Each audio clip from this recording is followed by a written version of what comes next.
us came, in which all of us are even in right this second, right now, and even what all of us are going to merge into finally. No matter if you are believing that you are apart from the source, no matter your cognition, you are a part of the source. That is the reality. And that is ultimately what Devi Parashakti represents.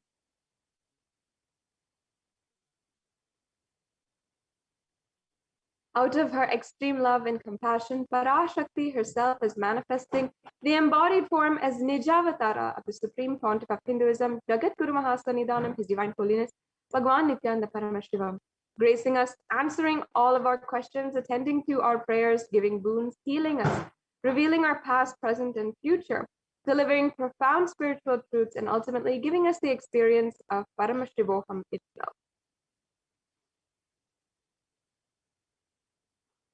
In the words of Devi Parashakti herself, in incomprehensible, beautiful definition, she says, raising as Omkara, expressing as the Vedas and Agamas, blossomed as Bhimkara, filled as Parashodasi, living in the 40 triangles, the Kailasa Swamini, who is Kailasa Sripuras Chintamani, Parashodasi, sitting as a part of Paramashiva, Parameshwari, who rules the world, Paramashakti, Manonmani, Meenakshi. As Nithyananda, I put the Nijavatara here to give good boons to everyone. To bestow all goodness. Hiranya Garbha Swarupini, Brahmanda Yoni, Shami, Chandramauli, Rapala, Aparna, Uma Parvati, Savitri, Navayavana, Samrajya Lakshmi, Parameshwari, Parashodasi, Meenakshi. Taking the form of Nithyananda, I came here as Nijavatara. With great compassion, I am blessing. Listen, people, to do good to all of you. I took the form of Nithyananda and came down as Nijavatara. And Devi Parashakti continues.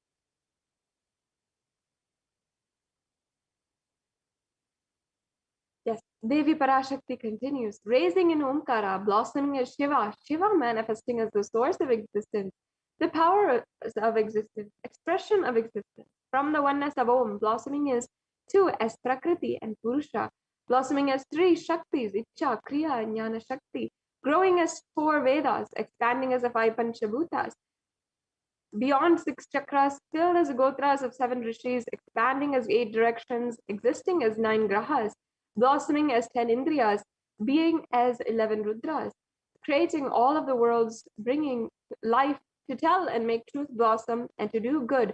Parashodasi, Meenakshi, in the form of Nithyananda, I came to bless every one of you.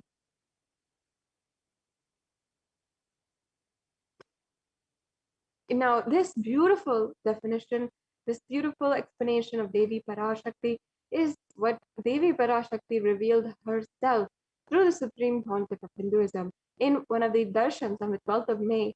And after that, the Supreme Pontiff of Hinduism has given us a very unique, very beautiful way to receive Parashakti.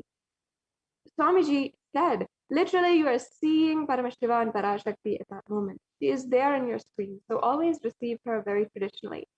And whenever the divine you encounter, you're able to experience the divine, keep a beautiful receiving space.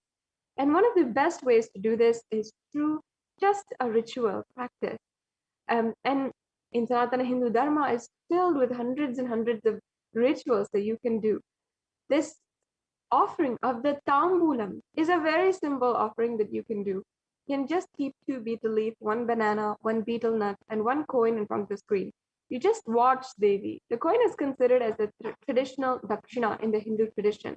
It can be the lowest value. It can be 1 cent, a penny, or it can be 1 paise. It can be any amount. You can just offer that to Devi, and after the darshan is over, do namaskar and eat the banana betel leaf and the betel nut. Take it as prasadam immediately. Collect those coins, and you can send it to Kailasa in Los Angeles if you're in the USA. And this betel leaf, the betel nut, may look too small. It might be something trivial that you might not take seriously right now. But in a few days, you'll see how much it adds to your sentiment. You'll see that you suddenly start to really feel that Devi Parashakti is there. And you will not take Devi Darshan for granted, which is something that we do not even know the consequences of. Rituals will break your monotonous unconscious mentality and lifestyle and remind you and raise you to the powerful cognition. It will break your unconscious behavior. And that is the reason behind all of our rituals in Sanatana Hindu Dharma. This is something that you can start to do wherever you are. And here we have a couple of examples of what you can use in order to offer the tambulam.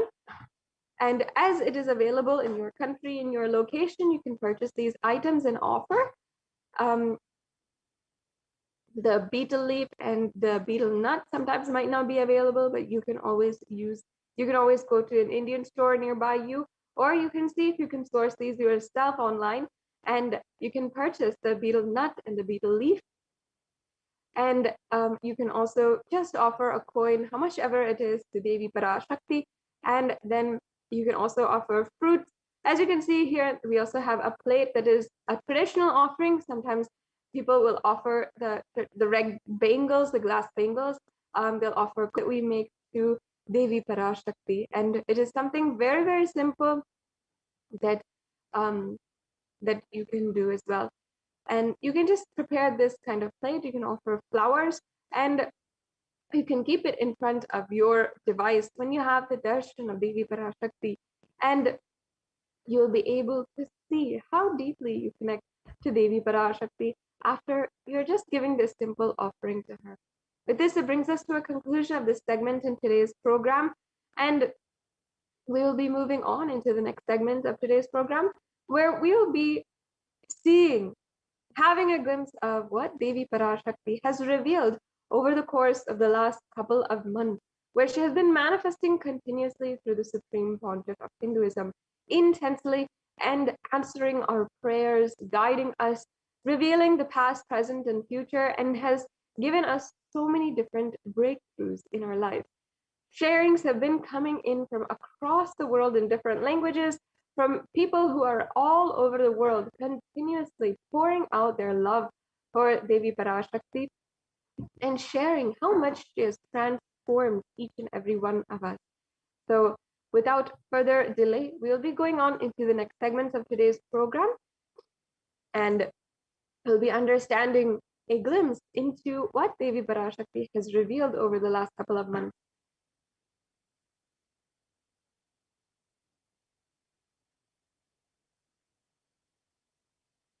And be we'll also be understanding today what Devi Parashakti revealed as 8 different ways in order to prevent and in order to keep yourself absolutely secure from the ongoing COVID coronavirus pandemic. We have several ways that no matter what, we have been so blessed to be able to receive the Akashic reading from Devi Parashakti, as she has been warning us and helping us in this time.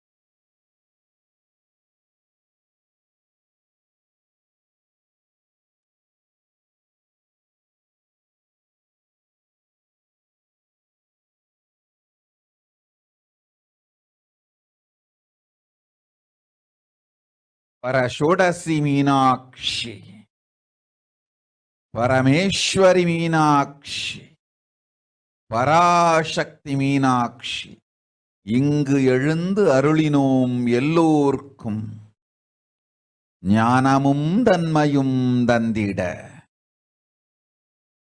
நன்மையெல்லாம் அளித்திட நாமே வந்தோம் இங்கு கைலாசத்தின் சுவாமினியாய் பரமசிவன் கிரகத்திருந்து நம் அனுக்கிரகத்தினால் நித்யானந்தன் விக்கிரகமாய் மலர்ந்தோம். உங்கள் எல்லோருக்கும் நல்லதைச் செய்திட, நன்மையைச் சொல்லிட, தர்மார்த்த காம மோக்ஷம் எனும் புருஷார்த்தங்கள் நாளும் பொங்கி மலர்ந்தேன் இங்கு. மாந்தர்கள் கொடுந்தொற்று கொரோனா கண்டு அஞ்ச வேண்டாம். 8 வழியின் மூலமாகவும் எண்ணத்தில் தியானித்து என்னை பிரார்த்தித்தல் ஒன்று, சமூக வலைதளங்கள் மூலமாய் என்னை சரணடைதல் 2, எங்கெல்லாம் என் மகமாரி வடிவத்தில் நான் குடிகொண்டிருக்கின்றேனோ அங்கெல்லாம் பூமிதித்து என்னை வழிபடுவது 3, நெஞ்சில் மஞ்சள் தடவி வேப்பம் சாரருந்தி தினந்தோறும் என்னை தியானிப்பது 4, நிர்விகல்ப நிலையிருந்து நித்யானந்தத்தை நிறைத்து உயிர்வது 5, சிவ சிவ சிவ எனும் பிரபஞ்ச பெரும் நாதத்தை அஜபா ஜபமாய் நிகழ்த்தல் 6,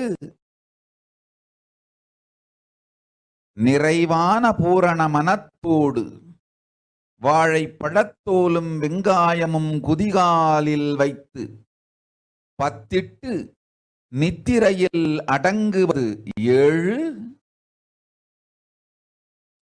பூரணமாய் பரிபூரணமாய் அருணாச்சல ஸ்மரணையில் நினைப்பும் மறப்பும் அருந்த உணர்வு ஸ்மரணையில் அகம் அகம் என ஸ்புரிக்கும் அருணாச்சல ஸ்மரணையில் ஆனந்த ஸ்புரணத்தில் இருப்பது 8 எனும் 8 முறையிலும் என எண்ணியோர் அத்துணை பேருக்கும் இல்லை கொரோனா கொடுந்தொற்றின் தாக்கமும் கொரோனா கொடுந்தொற்றின் பயமும் கொரோனா கொடுந்தொற்றின் மயக்கமும் வாழ்வீர்கள் வளத்தொடு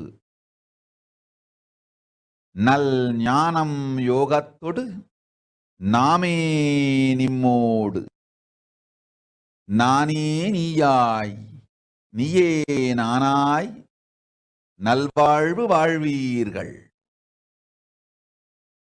8இல் 1 செய்தாலும் கொரோனா உங்களை எட்டவிடாது காப்பு.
Devi Parashakti has revealed about the 8 methods to prevent COVID-19.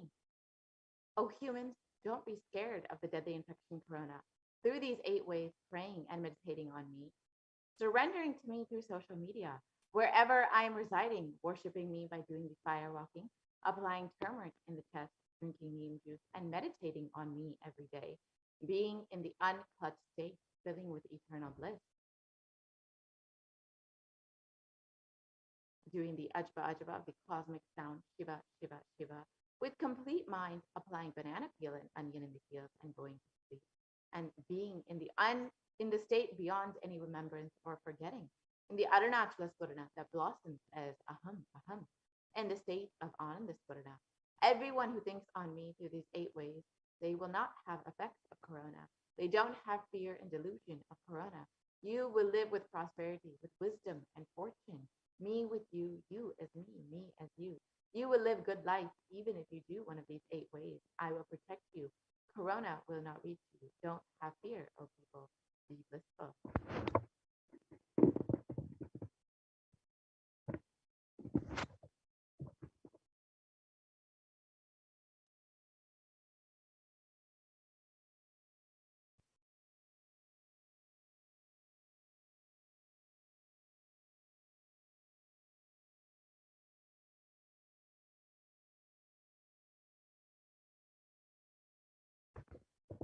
So now let us look at each of these 8 methods and understand the benefits and science behind each method.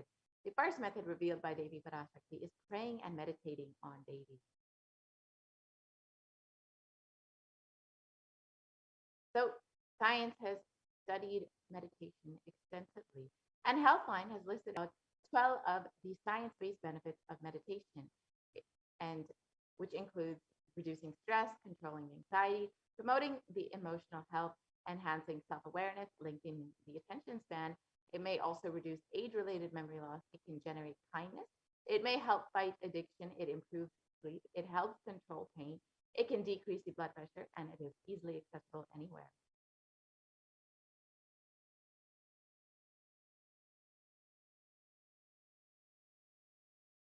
And the Department of Health and Human Services in the U.S. has studied meditation and has found that it has a direct impact on both our physical as well as our mental health.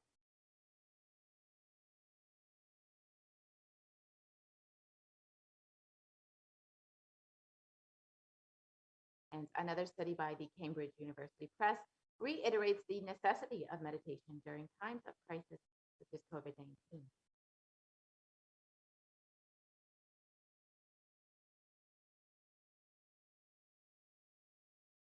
And a study published by Everyday Health has stated how prayer and spirituality protects emotional health by offering a bigger sense of purpose, by providing social support, by lifting the spirit, by helping you cope with difficulties. And according to a September 2015 report published in Health Psychology, it was found that when researchers followed 191 people with congestive heart failure for 5 years, they found that those who reported feeling spiritual peace and who also made some healthy lifestyle changes were significantly more likely to live longer than their peers. And people with major depressive disorder or chronic medical illness who report high levels of religiosity, which includes daily religious experiences, generally become more optimistic than their peers. And this found in a study published in July 2015 in Depression and Anxiety. So now let us understand what the Avatar himself has revealed about the benefits of meditation directly demonstrated on his own.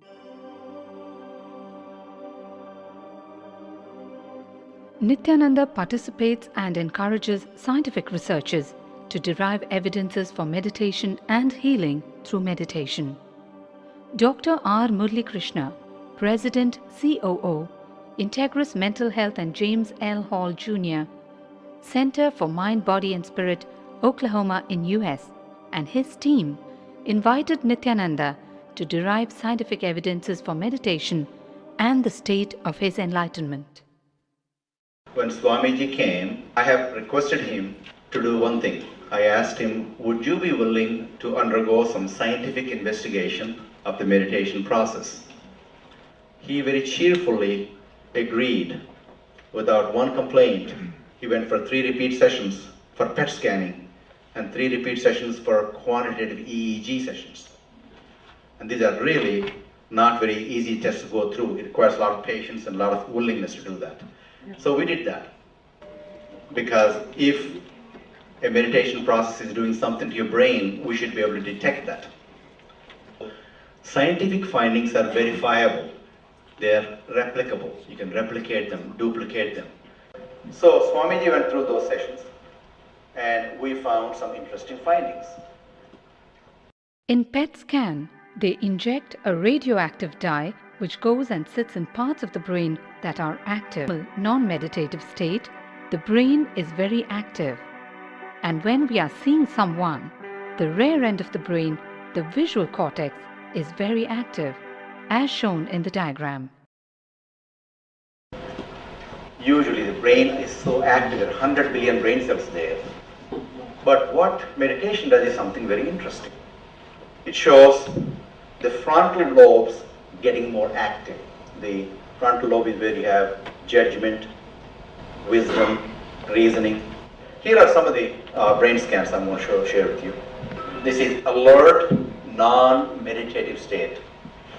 The second one is 30 minutes into 30 minutes meditation. Look at the frontal lobes, how they light it up. They light it up big time. 60 minutes of deep meditation, and here is a deep, deep level of meditation where it lights up significantly right here, right in the middle, probably 1.5 inches, 2 inches deeper.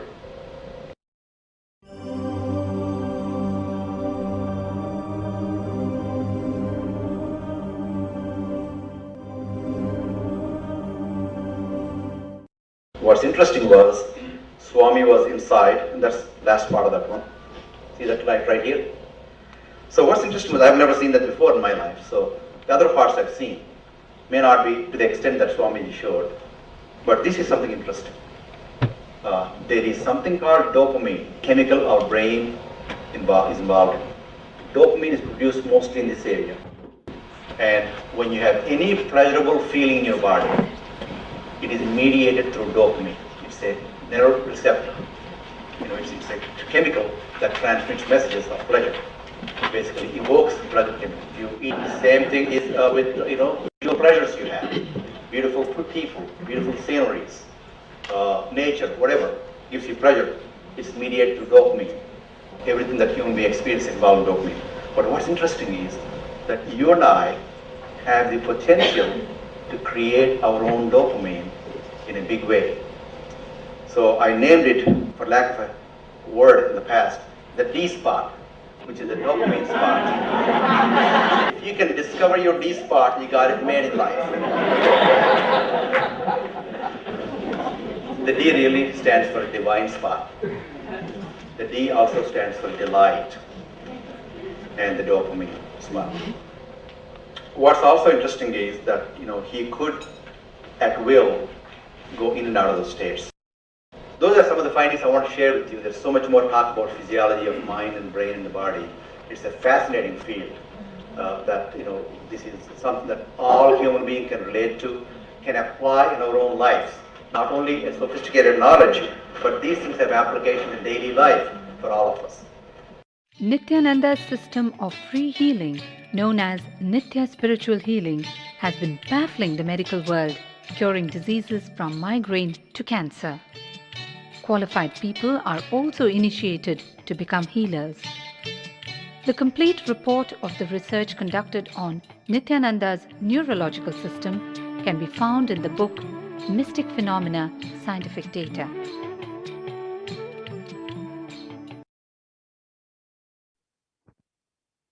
Yes, now that we have understood about meditation and the impact of meditation, let us now look at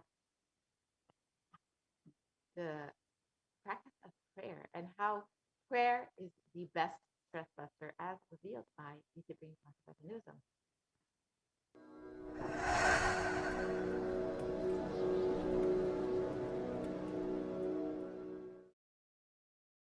If you are not allowed to do yoga, made to believe early morning sleep is the best thing in your life, you are tortured, you are abused, your divine rights are violated. If you are constantly inspired to do yoga early morning, Brahma Muhurta time, and everyday puja, sit that 30-40 down by feeling connection. Understand?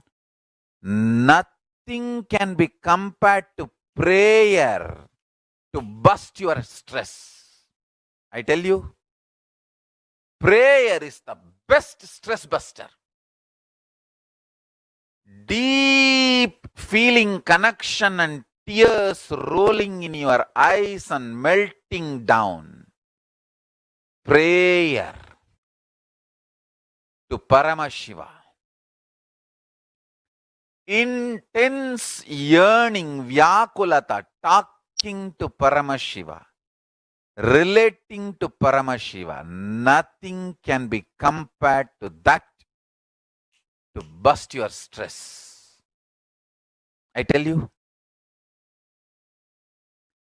every day puja is an ultimate recharging experience.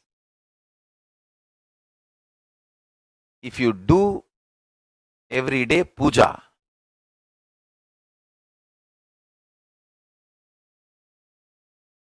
the kind of the stress-free life you will live, your whole biological clock will be aligned to Kailasa. I tell you, I have seen the people who have the habit of Nitya Puja live long. Not just long, happy. In my whole life, it is Nitya Puja that gave me all the best things of life. Everyday puja, relating with the deities is the best stress buster. Touch the deities, do decoration, dress up.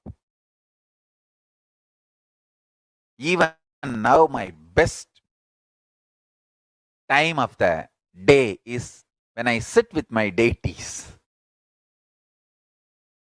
When I sit with my deities, dress up the deities, jewel them, spend time with them, talk to them, intensely pray, deeply connect and pray. Understand? You do not know the power of Archavatara. God landing in physical deity form. Never underestimate the power of Archavatara. The Archavatara is equivalent to living avatara. What living avatar can do to you, an Archavatara can do. Atma Linga I am giving to all of you is literally living Archavatara. It's a piece of God. Literally.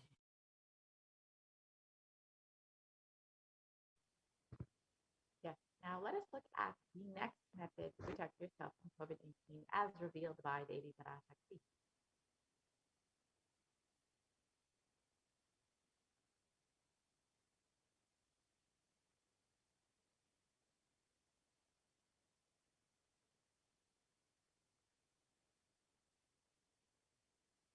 Continue to the next slide, please.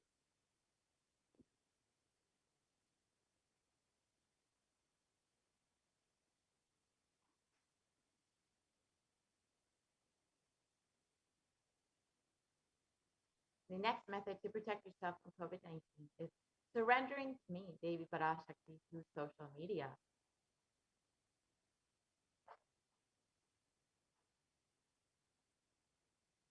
And during the Akashic reading, Devi Parashakti gives us the opportunity to connect with her through social media, all various social media platforms, and attends to us individually to our prayers and showers us with blessings and boons. Let us now see how we can connect to Devi Parashakti through social media.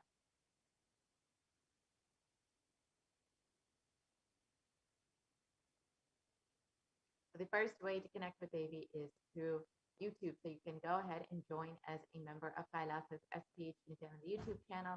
And you can go ahead, once you have joined as a member, you can ask your questions during the live Parashakti Akashic readings in the comment section.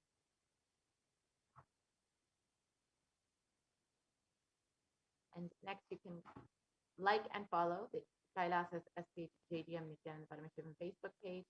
And you can ask your questions again in the live Parashakti Akashic readings in the comment section of the live video. Next, you can connect to Devi through Twitter. So you can follow at Shri Nithyananda on Twitter. And you can ask your questions in the reply section of the tweet with the hashtag #AskTheAvatar. You can also connect with Devi via Instagram. So you can follow Shri Nithyananda on Instagram, and you can ask your questions in the comment section of the photo announcing the live darshan. And lastly, you can connect with Devi via WhatsApp. So you can visit kailasa.org, and you will see a WhatsApp chat box that pops up, and you can ask your questions in that chat box. And now you can watch a short clip of Devi Parashakti blessing people. காளியின் ஆட்டத்தை ஆனந்தத்தை ஆனந்தத்தொடு ஆடிய ஆட்டத்தை கண்டோர் உயிருக்குளெல்லாம் இறங்கி குண்டலினி உயிர்ப்பிக்கச் செய்து மாய மனத்தின் இருளை அகற்றி மாயம் அழித்து மங்களம் தந்து குரு பக்தியும் சிவ பக்தியும் பரமசிவ பக்தியும் பரமசிவ சக்தியும் அளிக்கின்றேன். மனமாயை விடுத்து குரு பதத்தை பற்றுங்கள். நித்யானந்தமாய் நிஜாவதாரமாய் வந்துதித்த என்னை பற்றி வாழ்வில் எல்லா நலமும் பெற்றிடுங்கள். ஓம் ஓம் ஓம். யாதுமாகி நின்றாய் காளி, ஓம் காளி ஓம் சக்தி, ஓம் காளி ஓம் சக்தி, ஓம் சக்தி ஓம் சக்தி ஓம் சக்தி.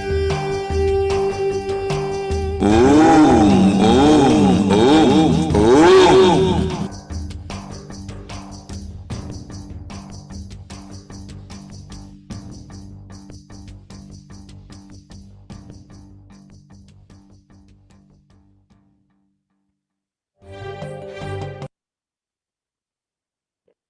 Devi revealed, wherever I am residing, worshiping me by doing the fire walking will protect you from COVID-19. So now let us understand the science behind fire walking.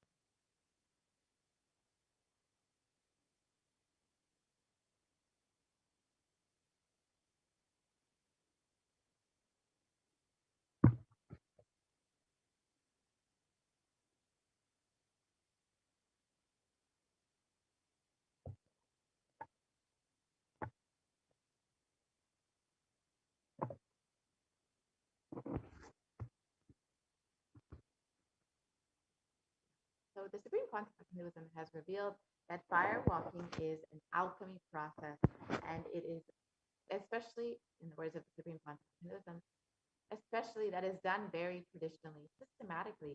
If you had even small blisters, and even if you did not have any blisters, you are protected. You can go back to the previous slide, please.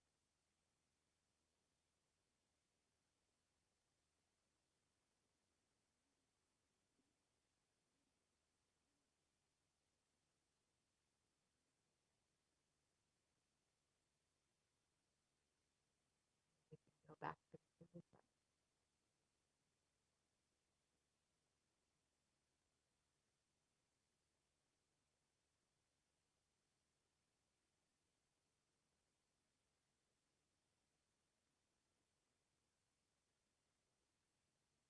Sorry, we can go back to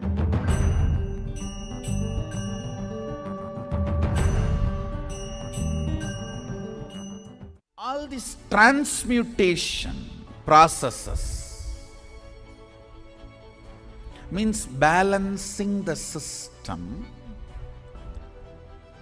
and awakening the whole consciousness to your whole body is what I call transmutation processes. Some parts of your body becomes insensitive to the existence because of the job it is doing, like a feet, because of the continuous walking, it becomes insensitive. Your cheeks, how they are sensitive, they don't become, they lose sensitivity to the reality. But for the complete Kundalini awakening, your whole body needs to be alive and experiencing the reality and ability to experience the higher consciousness. That is the reason we have the process of firewalking.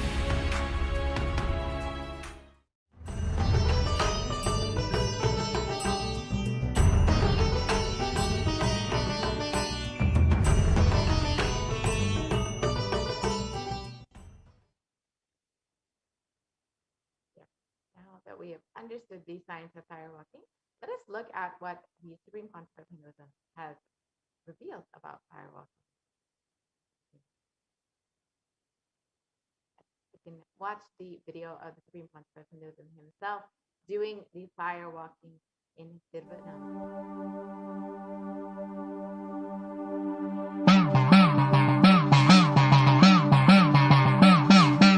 சத்தியம் காத்திடும் உத்தமத்தியே சத்குருவாய் வந்த நித்திய தாயே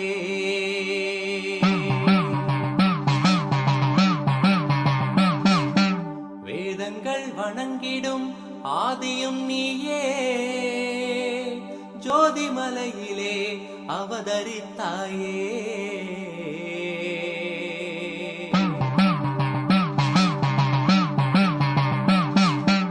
அவனியை பேணும் ஞானமும் நீயே அக்னி வடிவிலே அருள் புரிந்தாயே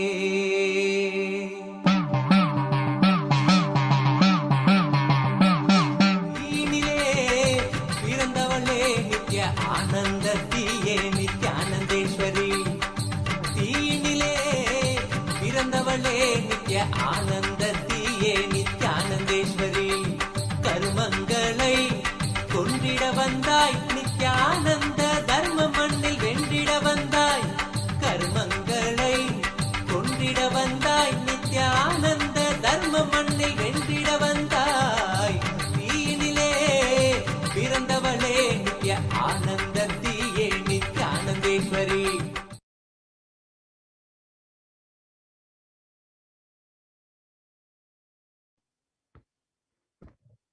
Now let us understand a little bit more about what modern science has understood about firewalking.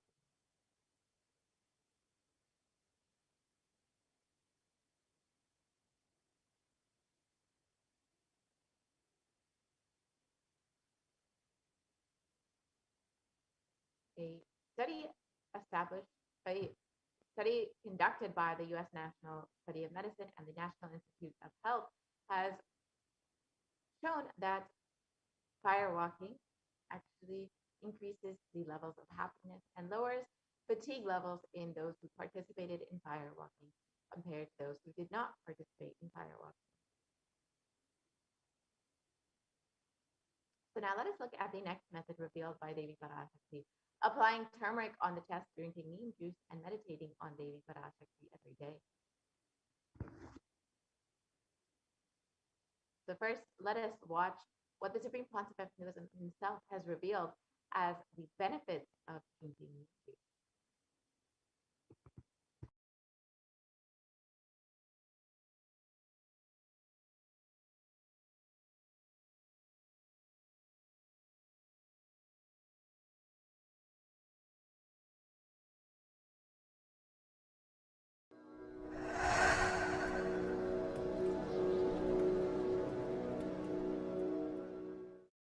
Bididi. It is not, I'm not talking from air, I'm talking from ground. In Bididi, before we came to that land, 30 borewells were dug, no water. Now, from the day we came till now, we have water for 10,000 people to live comfortably in that very land. It's only pouring, pouring Karumari's grace wherever we started ashram. Nature completely cooperates because we know biology, whole biology thinks.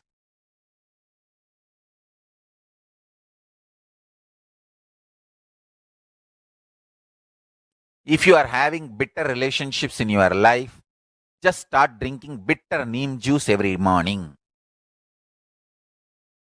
The problem will be solved.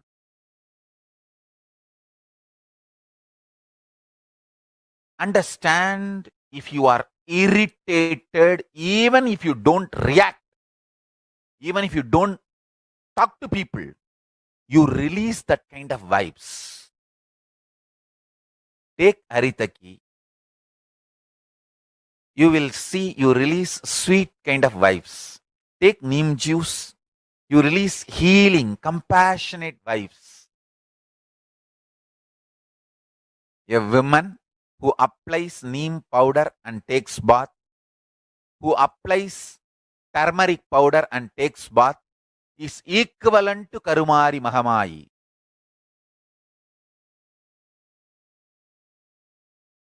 That neem paste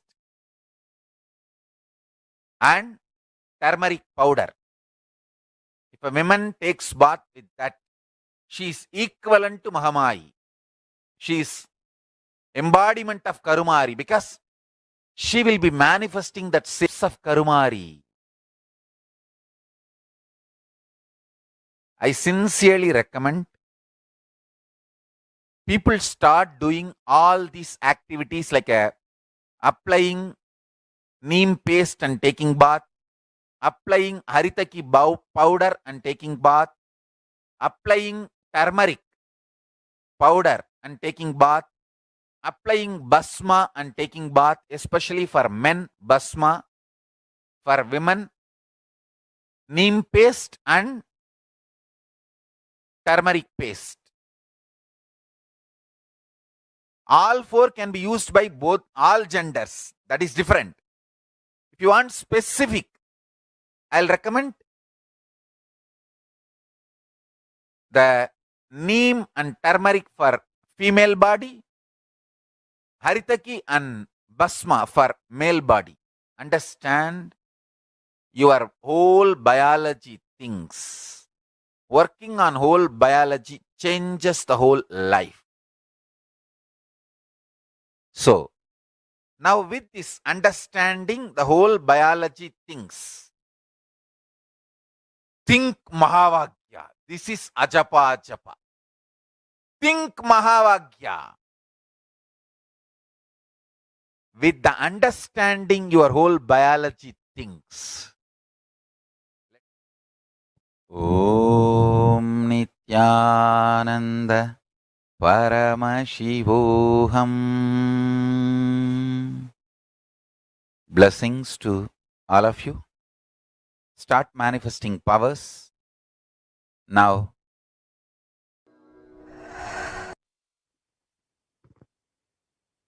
Yes.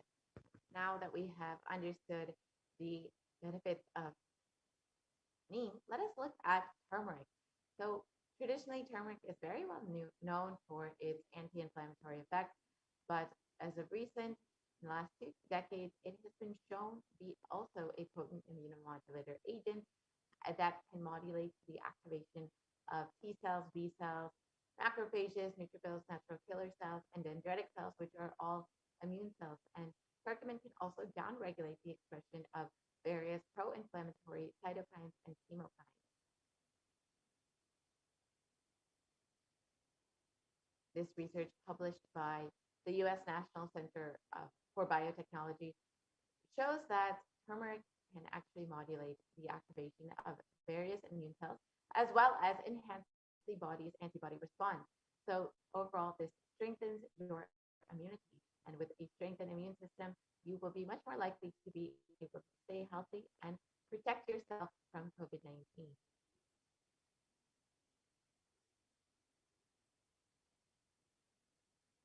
And in India.com, it was also published that neem can help you in the fight against coronavirus.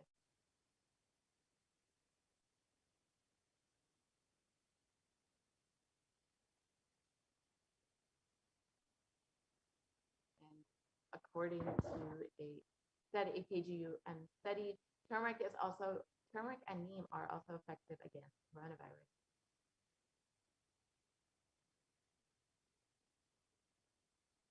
So now let us look at the next method with complete mind, applying banana peel and onion in the field and going to sleep. So again, this is a very simple method. You can just put the onion in the peel or banana peel in the peel, and you can put a sock over it and go to sleep. And this will completely detoxify your entire body and protect you from COVID-19.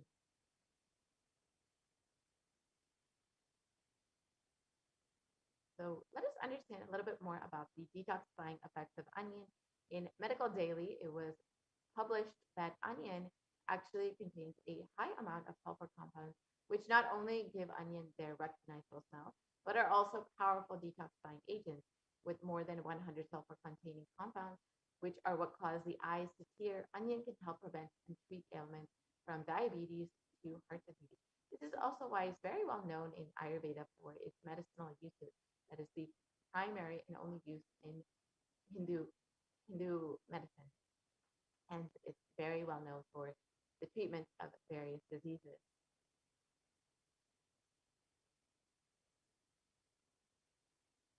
Published by the Journal of Phytotherapy has also spoken on the detoxifying effects of onion, and it states that compounds from onion have been reported to have a range of health benefits, which includes anti-carcinogenic properties, antiplatelet activity, antithrombotic activity, anti-asthmatic, and antibiotic effects.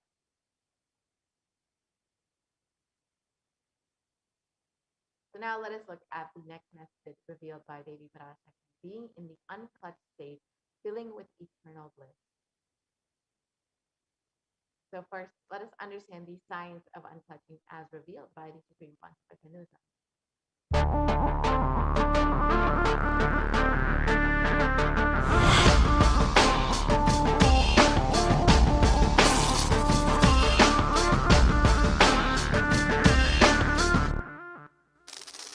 The brain is the organ which controls our whole physical being. Once our brain has been imbalanced, it will then transmit that imbalance throughout the whole body. Thought forms are pure energy that have the ability to influence people and everyday events in life. According to science, our brains generate an electromagnetic field which may be measured by such instruments as an encephalograph. This electromagnetic field is generated by the brain every time we think, and as our mind is never still, we may be compared to perpetual power generators. Fear produces nervous disorders. Anger produces headaches and violence. Confused thoughts produce congestion and ill health. Depression causes cancer, tumors, mental diseases, and lowering of the immune system, causing death through own willpower. Our thoughts generate intricate energy patterns which can be detected by sensitive equipment and seen by clairvoyant individuals. These energy patterns are known as thought forms. Surprisingly, thought forms are shaped by the thoughts themselves. Each of us creates hundreds of thought forms every hour and release them into the environment. Although we cannot see them, the thought forms have as real an existence as any other form of energy. Most people can sense others' thought forms, and a continuous energetic exchange happens between people, about which we are usually unaware. This also explains why we sometimes take a sudden liking or dislike to a certain person directly on meeting them. We just catch their vibes. Unclutching is a guide for equanimity and enlightenment. Thoughts are like bubbles in a fish tank. Just as bubbles in a fish tank rise from the bottom, our thoughts also rise in the same manner. When one bubble comes out of the water, the next bubble starts and the third bubble starts. Because the bubbles are rising at high speed, they look like a continuous stream. But our mind is not a continuous stream. There is always a gap between two thoughts. Like the bubbles, we also experience a neutral space between two thoughts. This neutral space between two thoughts is our original state, the pure silence. It is a state of pure consciousness, the state of God. Since the gap or the neutral space between two thoughts is too small, we think all thoughts are connected and form a shaft. But there is always a gap between two thoughts. In the forest of northern India, the hunters trap the birds using a trap. They tie a rope between two trees. The rope is the shaft that we create by connecting two thoughts. In the middle of the rope, they secure a wooden stick. The stick is our mind. The rope is tied at the midpoint of the stick. When a bird comes and sits on the stick, the bird's own weight turns the whole stick upside down. It turns topsy-turvy. The moment it turns upside down and loses its sense of balance, it feels totally shaken and tightens its grip on the stick. It simply holds onto the stick as if its life depends on it. Similarly, we connect thoughts and form a shaft out of it and live in the fear that if we drop our mind, we might be lost. We might lose our identity. Because it is hanging upside down, it thinks, if I unclutch from this stick, I will fall and die. Is similar to the fear that if we start trusting that we are unconnected, unclutched, independent and illogical thoughts, we might be lost. If the bird lets go and relaxes, it may flutter to balance for a moment or two. When it leaves the stick, maybe for a few seconds, it will fall, but then it will adjust itself and start flying. In the same way, we hold on to whatever we think is our identity and security, our education, our mind, our life, our relationships, or our bank balance. Ultimately comes to remove the stick that is our identity. Just like the bird, we don't realize that if we drop our mind, at that moment we can become a Paramahamsa. That very moment we can be liberated.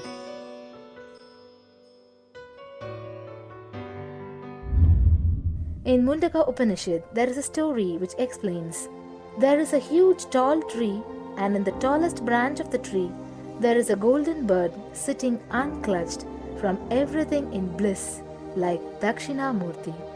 In the lower level branch, there is a small bird which jumps from here and there to various branches eating fruits. When it eats a bitter fruit, it feels bad. Whenever she eats the bitter fruit, she sees the bird which is looking above silently like Dakshinamurti and feels why I should not be like that bird. But unfortunately, when the same bird, when it eats tasty fruit, it forgets the bird sitting above it. In the same way, she keeps battling between branches, eating bitter and tasty fruits again and again. One day, as a small bird flies up higher, and as it reaches near the golden bird, that he and she are the same. There is no difference between them both and realizes her original state.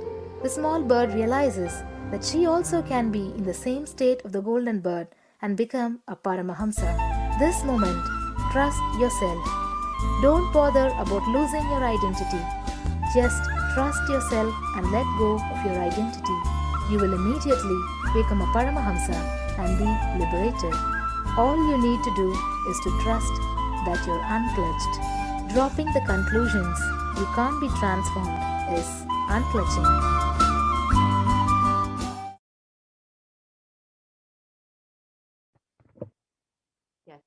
we have understood the science of unclutching, let us also take a few moments in our day to practice this beautiful science. So whenever you have a few minutes in your day, you can just spend a few minutes experiencing this space of unclutching. You can sit with your head, neck, and spine in a straight line, have your eyes closed, and chant the Mahavakya intensely. Do not engage with any thoughts. Purely let the space of unclutching manifest in you. Chant the Mahavakya. Om Nithyananda Paramashivoham.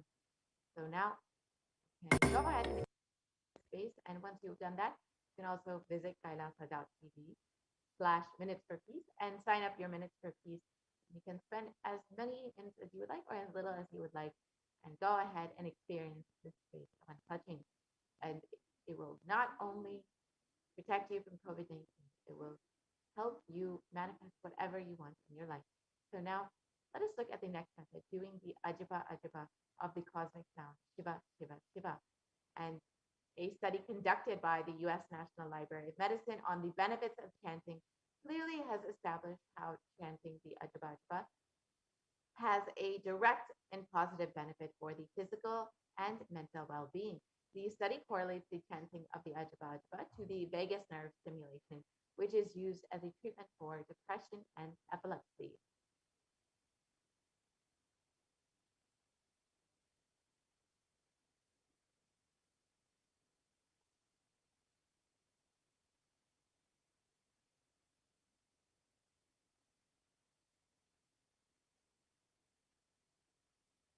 We can continue on if you can see more of that study. Continue on.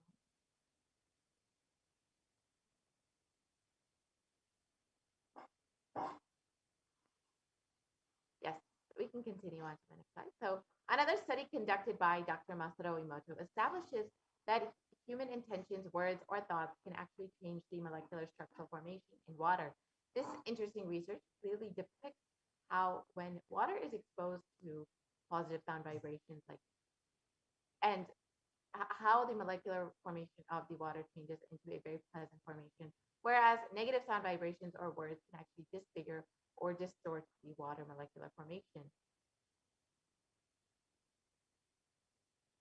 And in the next slide, we can see how the water actually reacts to positive sound vibrations versus negative sound vibrations. So here in the top, you can see how water reacts when positive sound vibrations like words like compassion, thank you, wisdom are used, how water turns into these beautiful snowflake-like structures, the molecular formation of water, whereas when exposed to negative sound vibrations, words like I will kill you, you fool, or heavy metal music, the water molecule becomes completely disintegrated, disformed, disfigured. And you can imagine what happens inside of your own body, which is composed up to 60% water when you're chanting the Ajivajva, the cosmic sound, Shiva, Shiva, Shiva, the sacred mantra. And when you are practicing the Ajivajva or you are practicing the unclutching, you can sign up your minutes for peace at kailasa.tv/minutes for peace. And the Supreme Council of Hinduism has revealed if 10,000 people, sorry, we can go back to the previous slide, please.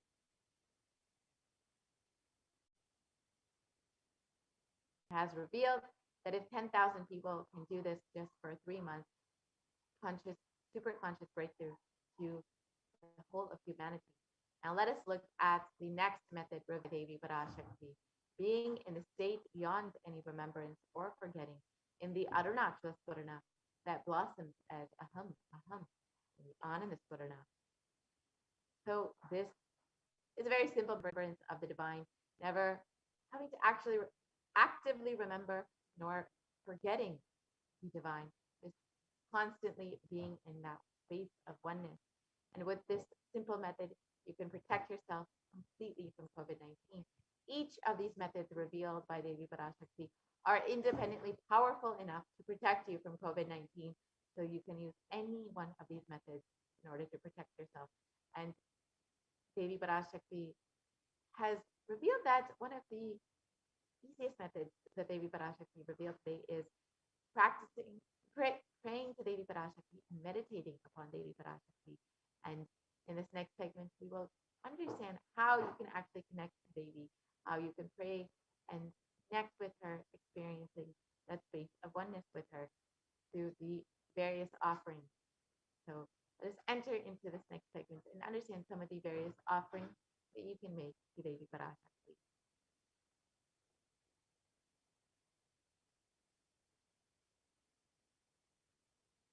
And recently, Bhagavan Sundareshwara has revealed that when you have the intention to make an offering, it is just purely the grace of the divine in your life that you are even having this intention, because only with the divine grace will you even be blessed to have this intention.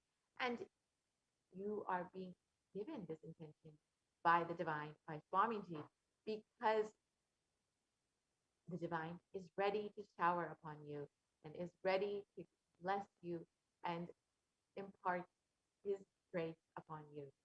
And only with that will you have the intention.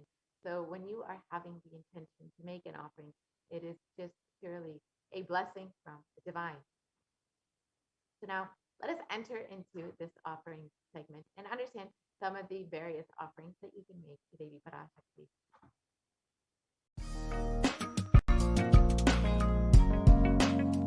We get you health. We get you ability to build beautiful relations in your life. We get you direct spiritual support, and we make sure you become wealthy.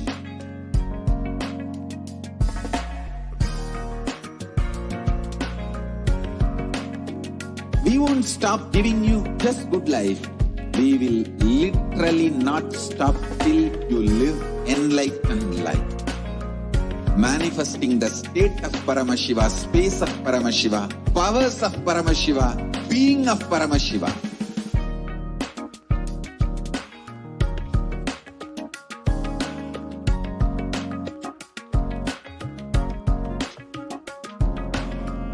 Whole world should become e-Kailashians. I want the whole world to know Hindus have something great to contribute to the world.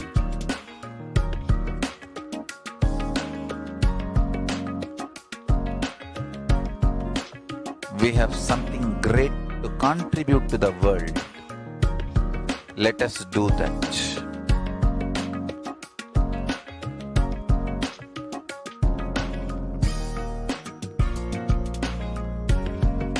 E-Kailasa is proper customized spiritual service helping you to identify your root patterns of suffering. We have perfected the science of helping every individual from every cultural, religious, nationality background.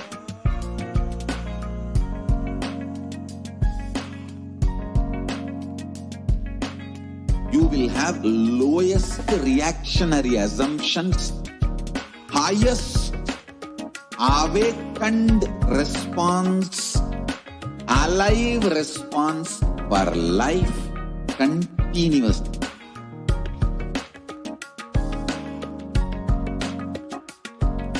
E-Kailasa is enlightenment ecosystem, literally enlightenment itself in your own home, wherever you are.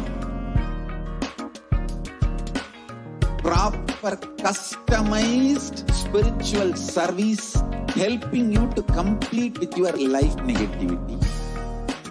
Withdrawal from life, self-hatred, self-denial, self-doubt, so much of tiredness, laziness. We can support you aligning your diet, your attitude, your aptitude, your understanding about life. We can help you with everything.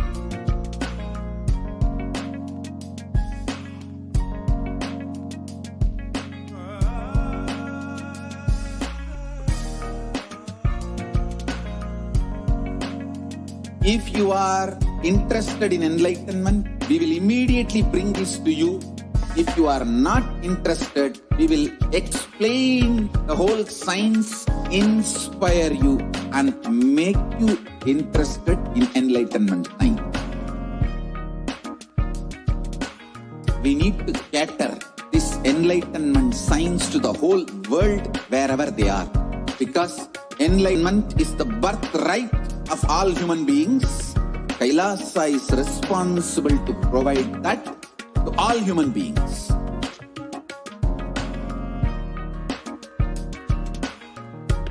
Kailasa is the totality of the knowledge I received from my gurus and practice manifested in my life, perfected by teaching millions of people from all cultures, time zones, backgrounds, genders, nationality, race, from every creed.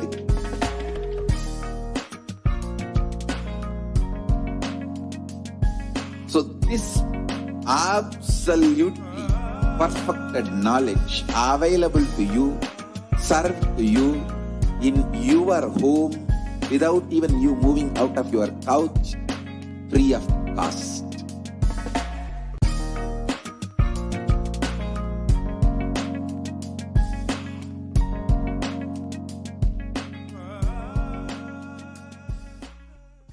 Just be alive for next 3 years. Don't die within next 3 years.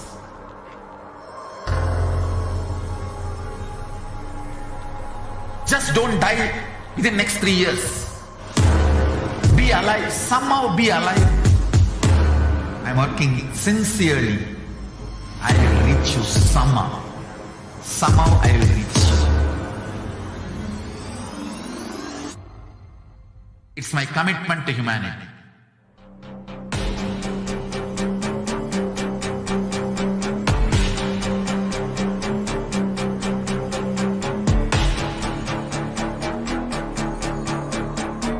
Just don't die within next 3 years. I will reach you wherever you are, whichever corner of the world you may be. I will reach you with enlightenment. You manifesting the space, state, being Paramashivoham. It is possible, and it is possible for you.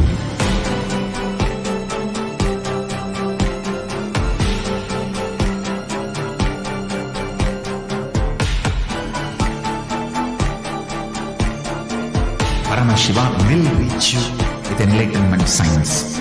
I know he is going to do the job. Just be alive for next 3 years. Nothing else. What I mean by the word e-Kailasa, listen intensely.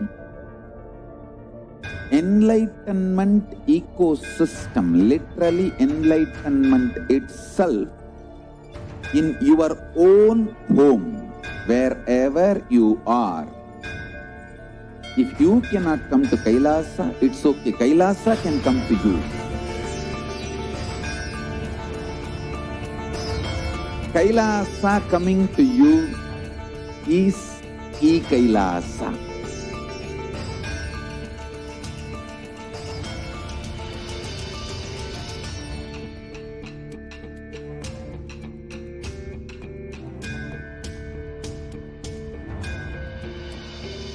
I will revive Hinduism. I am a Hindu revivalist, not by any revolution, but by evolution.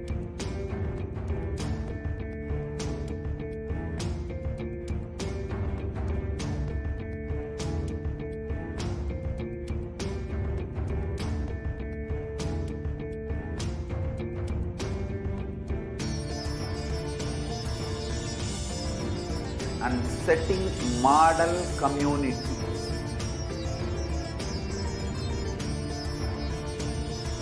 Kailasas, enlightenment ecosystems, Sarvanya Pitas all over the world.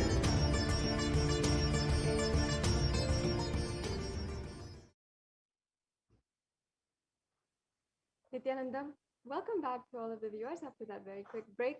And I hope that each and every one of you who has been joining us from the beginning is enjoying so far, having the glimpses into what Devi Parashakti has revealed through the Supreme Pontiff of Hinduism. How continuously over the last couple of months we have been able to be attended to, taken care of completely and entirely by the divine cosmic being. And that is just a glimpse into what we have been able to experience. In further segments, you will be able to see exactly how the Supreme Pontiff of Hinduism has really helped each and every one of us, especially during this pralaya time, during this cosmic deluge, when so much of negativity through um, different forms is infiltrating our society and communities and our ear and our households. So I welcome each and every one of you back. And in this next segment, we are going to be entering into a very, very unique and special part where you can cherish your deep, incompromisable, incomparable relationship with the divine. There's different offerings that you can make to Devi Parashakti. The offerings are a way that you can literally enter into. Perhaps for many of you, take your first step into experiencing the divine. Yes. So let's get started. Let's understand what are the different, let's get started and let's understand what are the different offerings. Before that, let's understand why significance behind each and every one of these offerings.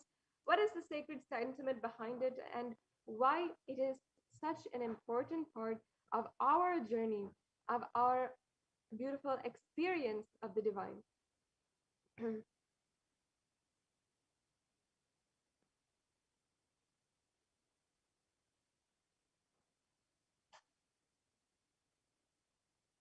Each and every one of these offerings help us experience a higher aspect, a deeper part of our own relationship. This is an introduction. Whole program is an introduction that you have for you, the deeper parts of you, the higher reality of you. So just making an offering, offering these rituals are such an important way for you to be able to experience higher and deeper into your relationship with your highest reality, Devi Parashakti. Yes, we can go on and move on.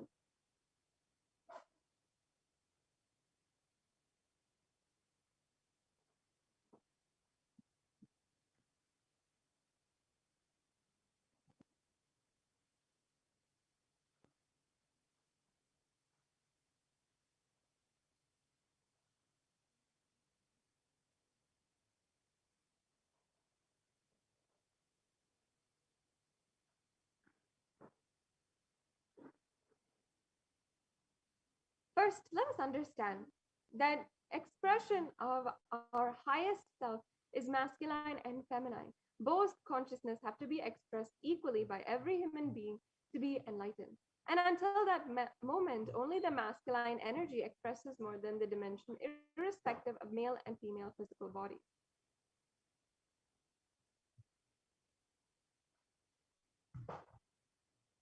And there are five different people, communities, things, a part of us that we have to complete with five dimensions to achieve enlightenment. One is Pitrus or ancestors, second is the Kula Devatas, third is our parents, the fourth is nature, and the fifth is Guru.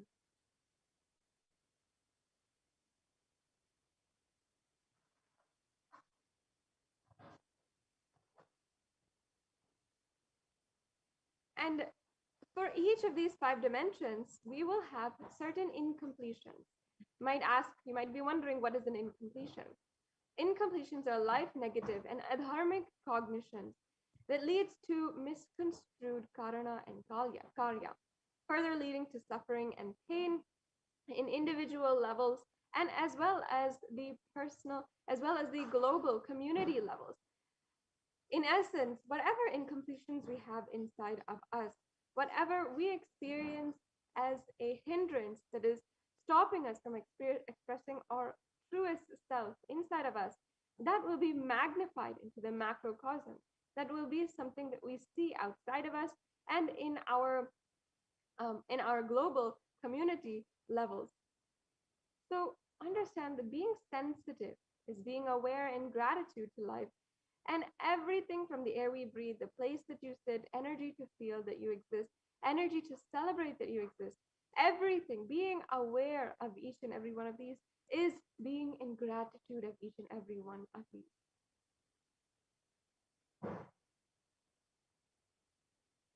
In Sanatana Hindu Dharma, the sacred Shakta tradition is actually the worship of the divine feminine consciousness.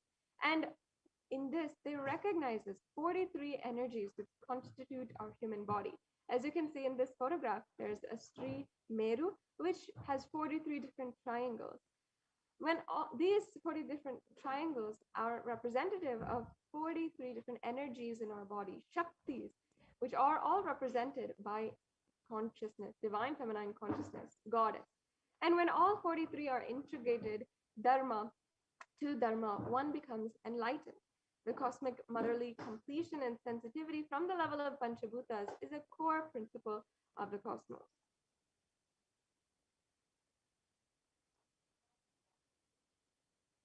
And awakening the sacred feminine is a key to enlightenment. When awakened, the man expresses a sacred feminine consciousness, he becomes a great revered leader. When awakened in the divine sacred feminine, in a woman, she becomes Devi, manifesting and expressing the sacred Shaktis, the powers.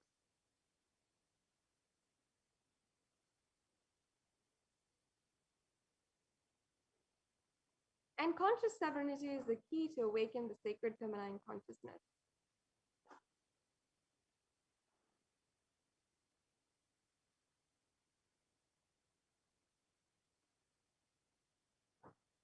Out of millions of paths, the easiest and sweetest, most beautiful path to enlightenment is connecting with cosmos as the cosmic feminine consciousness.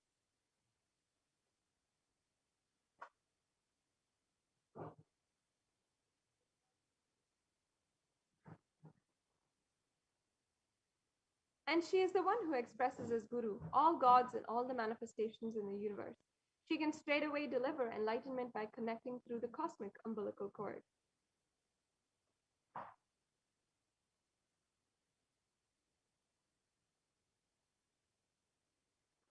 Offerings is not to benefit the divine, but to close our gap with the divine consciousness. When we achieve completion with the Divine Mother, her sweet grace in all dimensions, the cosmic umbilical cord.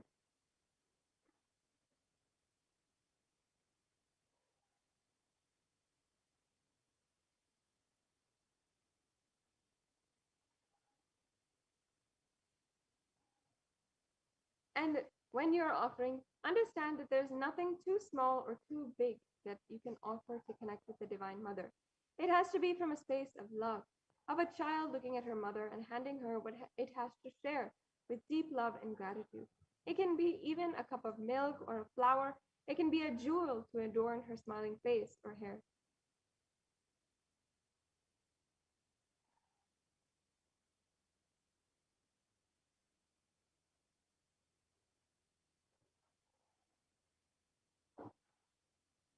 Vedic rishis have clearly stated that the techniques to connect with sacred feminine consciousness to awaken the same qualities in us.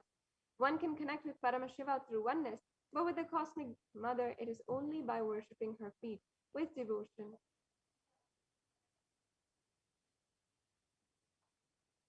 Mother worship is the most non-violent, most peace-centered, most healing, soothing, and sweetest path to enlightenment among all traditions on planet Earth.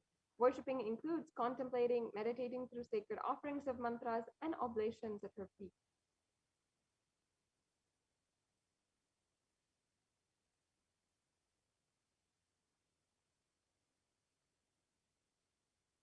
And today we'll be understanding what are these offerings, what you can do in order to make your first step and start building this beautiful relationship with the divine cosmic mother.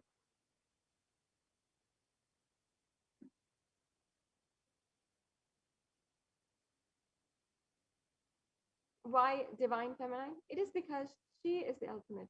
In so many different scriptures, there's reference to how Devi Parashakti is worshipped. In fact, even including in the Saundarya Lahari, composed by Adi Shankaracharya, Devi Parashakti is said to be worshipped by even Lord Brahma, Paramashiva, and by Vishnu.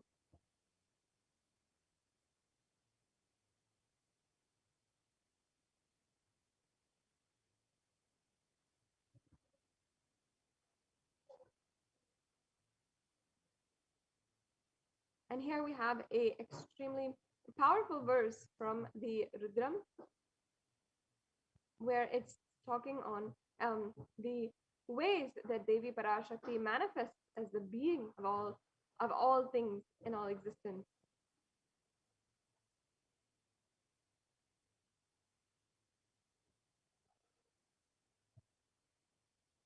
She literally describes, I walk as the 11 Rudras, I walk as the Vasus, I walk as Vishnu and other Adityas, all divine forms. I walk as Mitra and Varuna and the Ashwin twins too. This is from the Rig Veda.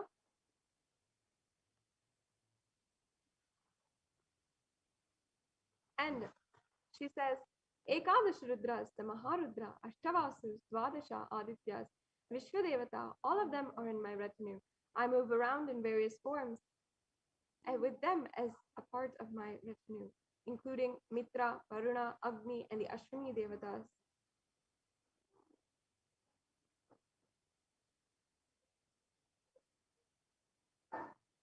Devi herself declares herself as the inner self of all gods' divine energies. She is pervading and all permeating.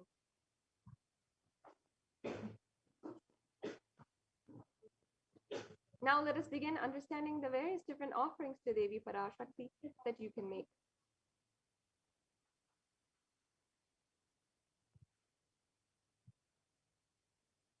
The first is hundi, which you can offer for any amount. And there's a beautiful verse, once again from the Lalita Sahasranamam, which says, Bhakti Priya, Bhakti Gamya, Bhakti Vashyaya Paya Paha, Shambhavi Sharadaradya Sharvani Sharmadayini. And here in this verse, it is saying, Devi is fond of true devotion and is realized through true devotion. She can be worshipped through true devotion. This Ihundi offering is something that you can do out of your utmost devotion. And if there's any fear in the minds of a devotee, Devi is sure to remove that fear. It is stated that Devi likes to be worshipped in autumn. Here it is meant that autumn of our lives. When thoughts turn more and more inward, the role of the divine is known and understood clearly. The need for Devi worship becomes stronger. Here we have beautiful references to Devi, including Shambhavi as a consort of Lord Shiva. Sharadharadya means worship by Sharada or Saraswati, and so many others.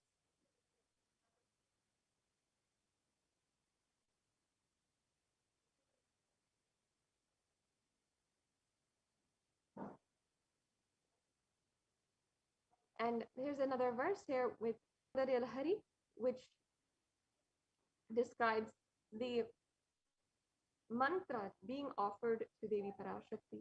In this offering of the Sankalpa mantra, which is just $1, you can just offer the mantra to Devi Parashakti. We also have the offering of the Devi Sahasranama Kasu, where you can literally experience the blessings to manifest and awaken multiple divine feminine conscious attributes and powers.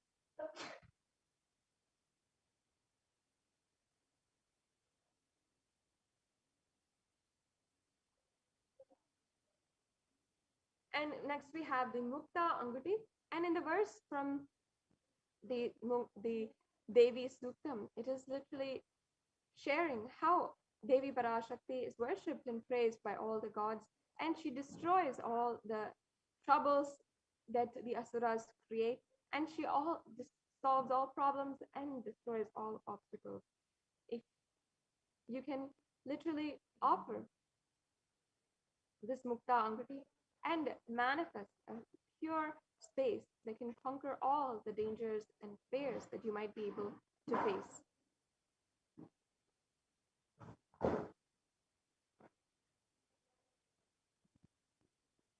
Next is the Swarna Padma Pushpa, another beautiful offering that you can do. And there's a beautiful verse from the uh, Lakshmi Ashtakam, which I'll now chant. It says, Siddhi Buddhi Prade Devi Bhukti Mukti Pradayini Mantramurte Sada Devi Mahalakshmi Namostute. This means Devi, who bestows accomplishments and intellect, who showers worldly possessions and subtle mantras of cosmos. I bow down to you, O Devi. And you can offer this in order to have the blessings of Mahalakshmi and be blessed with so much of abundance in all relationships and in personal and business endeavors.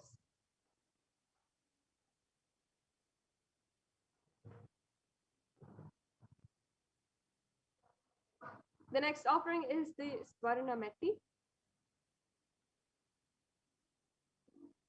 And in this verse of the Saundarya Lahari, it literally states that the very feet dust of Devi Parashakti is what Brahma used in order to create this world.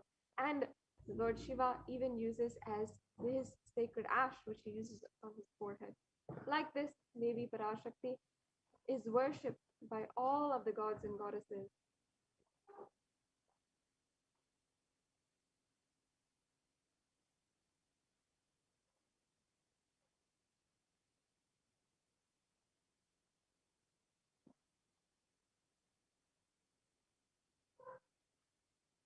And you can offer this Swarnameti for blessings for a life of leadership qualities by offering worship to the divine lotus feet of Devi Parashakti, achieved by even by worshipping the tiny grain of dust from her feet. This meti is a golden toe ring to worship by adorning the divine feet of Devi Parashakti.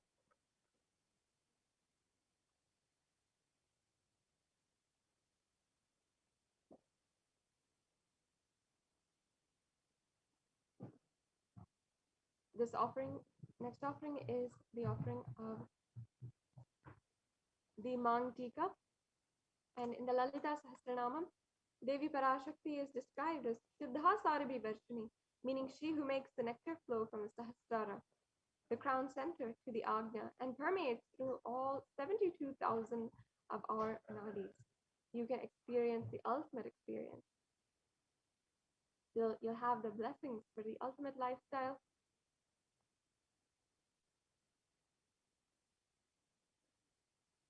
And the next offering is the Pratyaksha Pada Puja. You can offer this offering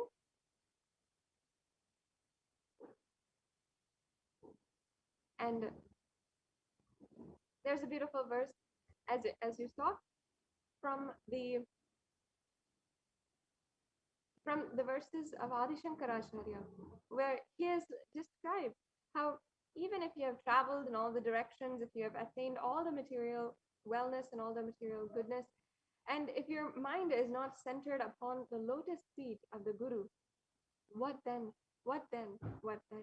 Meaning, what does it matter if you're not aligned to the Guru? The Pratyaksha Pada Puja is a way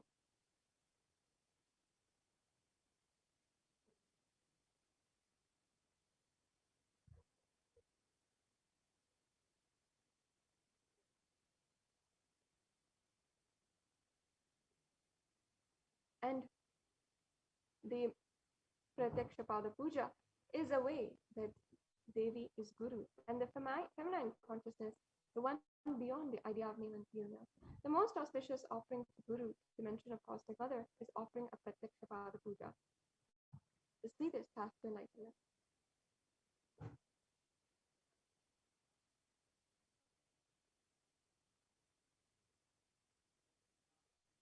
And the next offering is the Vastra Seva. This offering is the Vastram, the clothes to the Guru, the dimension of the Cosmic Mother, during the Pratyaksha Pada Puja. And it bestows one with the sweetest path and complete protection.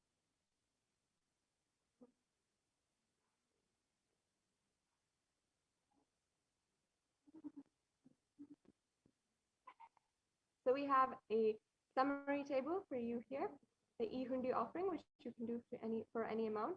the Sankalpa offering, which is $1, the Devi Sahasranama Swarna Kasu, which you can offer.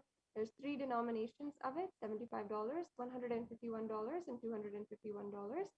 The Mukta Anguti, which is $251, $501, and $751. The Swarna Padma Pushpa, which you can offer for either $600, $1,200, or $1,800. The Swarna Matti, which is you can offer for $751. The Mang Tika, which is you can offer for $750.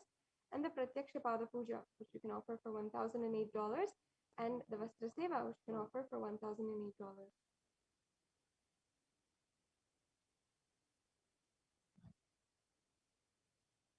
So here you can see the payment gateway.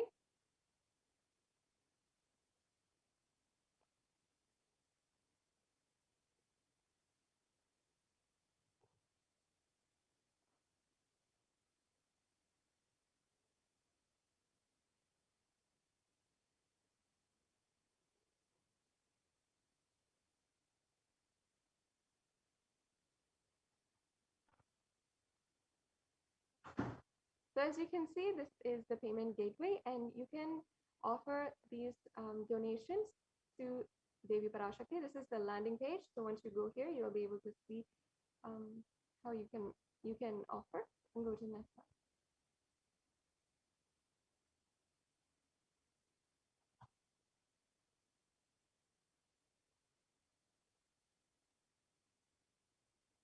And you can select from the drop-down menu what you'd like to offer. Then add that to your cart, and you'll be able to see your cart and what all you can add. And here's the payment gateway. So you can fill out your details.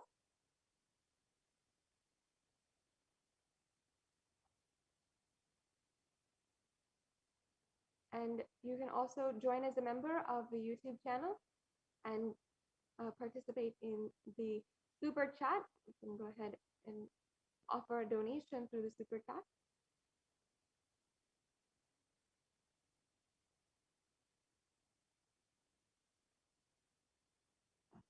And once you join as a member, you'll see this option. You can have several different options ahead of you: the bronze, silver, gold, platinum, or premium options. And you can join as a member.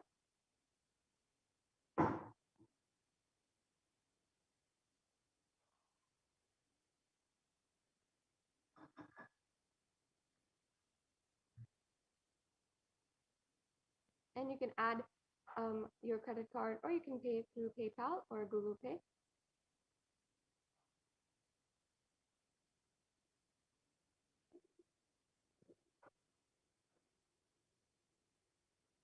Once again, this is the link that you can offer it.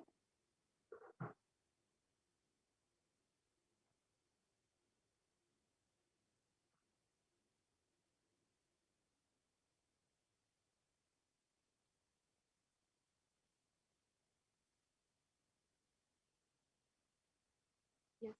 So now this brings us to a conclusion of this segment in today's program. And next, you'll be joined by the administrators of the Adi Kailas Sarvagnapeetham, and you will be able to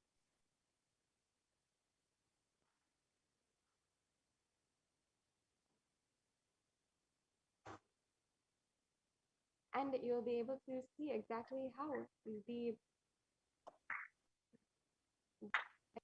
how there are so many different ways that the Supreme Pontiff of Hinduism has started centers and implemented a very effective policy for COVID care.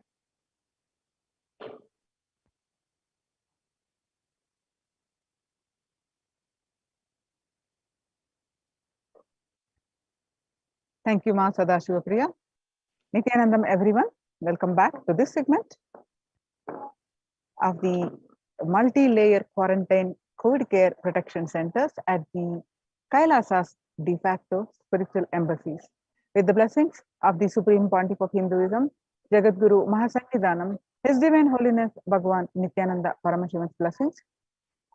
Let's start the Sadguru Vandanam. Nithyanandam Paramasugadam Kevalam Jnanamurtim Dvandvatitam Gagana Sadusham Tattvamasya Dilaksham Ekam Nityam Vimalamachalam Sarvadi Sakshibhutam Bhavatitam Triguna Rahitam Sadgurum Tam Namami.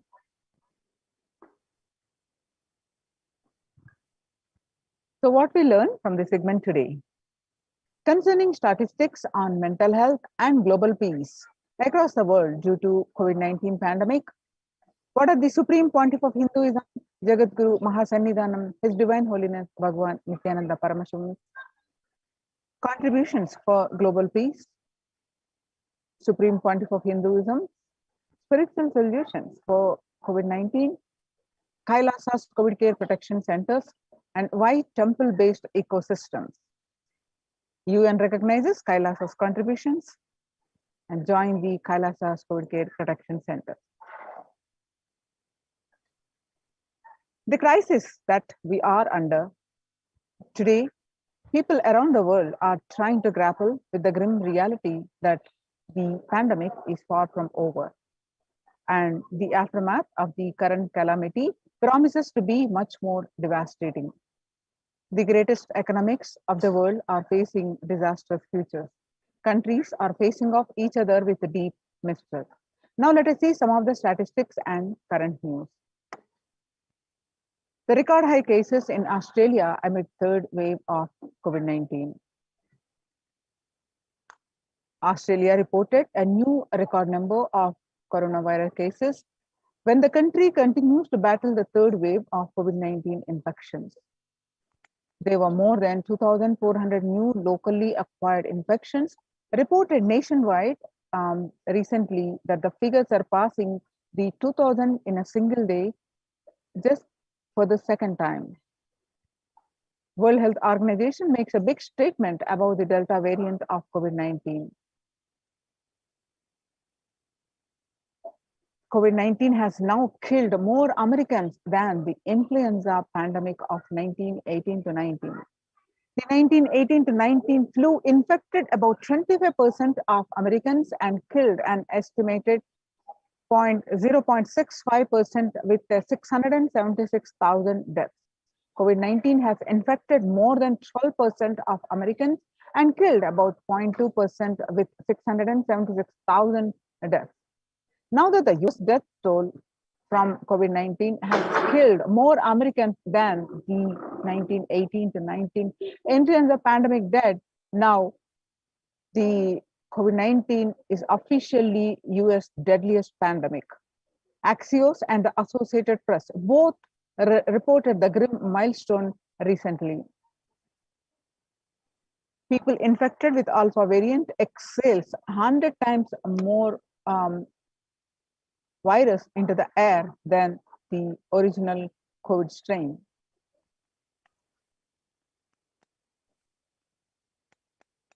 Six-feet distance may not be enough to prevent viral transmission indoors. COVID-19 Delta variant is still the most concerning, says the World Health Organization experts. In US, COVID-19 pandemic is nowhere under control, says the Chief Medical Advisor, Mr. Anthony Fauci. He said, right now we are still in pandemic mode because we have 160,000 new infections a day. That's not even modestly in good control. In an interview with Axios, the US has reported 40 million cases of COVID-19 since the outbreak of the virus, with over 4 million infections adding up in the past few weeks. The increase in COVID cases comes as the US administration earlier this month announced that it is planning to provide the booster shot of the vaccine as the Delta variant has become dominant in the nation and is wreaking havoc. This surge in the Delta variant is driven by the low vaccination coverage in many communities across US, according to the US Center for Disease Control and Prevention. In a country of our size, you can't be hanging around and having 100,000 infections a day. You've got to get well below 10,000 before you start feeling comfortable, Mr. Fauci said. COVID-19 made the world less peaceful. According to the World Economic Forum, with the increased violent incidences after the pandemic and the increased fatalities, the records show that you can see in the statistics that the violent incidences, there's a spike. So it's making the world less peaceful. The younger adults are more likely to report symptoms of anxiety and depressive disorders during the COVID-19 pandemic. And the average share of adults reporting symptoms of anxiety disorder and depressive disorder, what it was in a 6 months period of 2019 was 11% before the pandemic. Now, after the pandemic, in just 1 month of the beginning of this year, of January 2021, it rose up to 41.1%. And some more statistics confirming the same, that these younger adults are and depressive disorders during the COVID-19 pandemic than the older adults. Stress in America, a national mental health crisis. Nearly 8 in 10, about 78% say the coronavirus pandemic is a significant source of stress in their lives. Nearly 7 in 10, that is 67%, say they have experienced increased stress over the course of the pandemic. Of the health workers who treated patients during the China's COVID-19 outbreak, 50% showed signs of depression and 45% showed signs of anxiety, according to preliminary research. Self-reported mental health among pregnant women and new mothers. Before the COVID-19 pandemic, the depression was 15%. Now, during the pandemic, the depression increased to 40.7%. And now the anxiety was 29%. Now it shoot up to, during the pandemic, it shoot up to 72%. Living under stay-at-home orders, 8 in 10 students are struggling with focus on school or work and avoiding distractions. 55% of all students do not know where to go for help for their mental health. Understanding the pandemic impact on working women, nearly 82% of women surveyed said their lives have been negatively disrupted by the pandemic. And nearly 70% of the women who have experienced these disruptions are concerned their career growth may be interrupted as a result. The World Bank Global Economic Outlook during the COVID-19 pandemic, a changed world. The pandemic is expected to plunge most Americans into recession in 2020, with per capita income contracting in the largest fraction of countries globally since 1870. International Labour Organization. COVID-19 is a threat to peace building in conflict-affected nations. The COVID-19 crisis has worsened already fragile situations. The International Labour Organization is more aware than ever of its responsibility to promote peace and resilience in the time of this global pandemic. The Mumbai mayor says the third wave is already here. The breakthrough infections found in 25% of the health staff. A little over 25% of healthcare workers were infected with coronavirus despite getting fully vaccinated. A recent study has revealed, giving an insight on the breakthrough infections due to the Delta variant. The study, jointly conducted by the Institute of Genomics and Integrative Biology, the maximum hospitals in Delhi NCR, found that the vaccination breakthroughs were far more common during the Delta outbreak in Delhi than previously reported. New coronavirus strain known as Mo, which was first identified in Colombia in January, has been designated a variant of interest by the World Health Organization. Now that we have seen the statistics across the world of the effect of the pandemic, not only concerning the fatalities, but the increased cases of mental health, and which is leading to the affecting the global peace. So how to cope up with this COVID-19 pandemic? It is important to address the COVID pandemic, which is seeing another wave, destroying many more lives. The Supreme Pontiff of Hinduism says the pandemic fatigue setting in as a result of continuous lockdown is resulting in delusional ignorance. Holding on to the delusion and supporting this pace of delusional decisions leads to delusional arrogance. The global COVID pandemic has left the whole world the life as it had been experienced even back in February 2020 is no longer recognizable. Drastic change is the order of the day, with people having to redefine their world with the new paradigms of economy, society, faith, religion, and health. Blessed are those who have had the greatest fortune to be with the incarnation of Paramashiva, the Supreme Pontiff of Hinduism, in their life to carry them through this crisis. Join the Kailasa's COVID Care Protection Centers. Register now through the link below with https://kailasa.org/Kailasa care.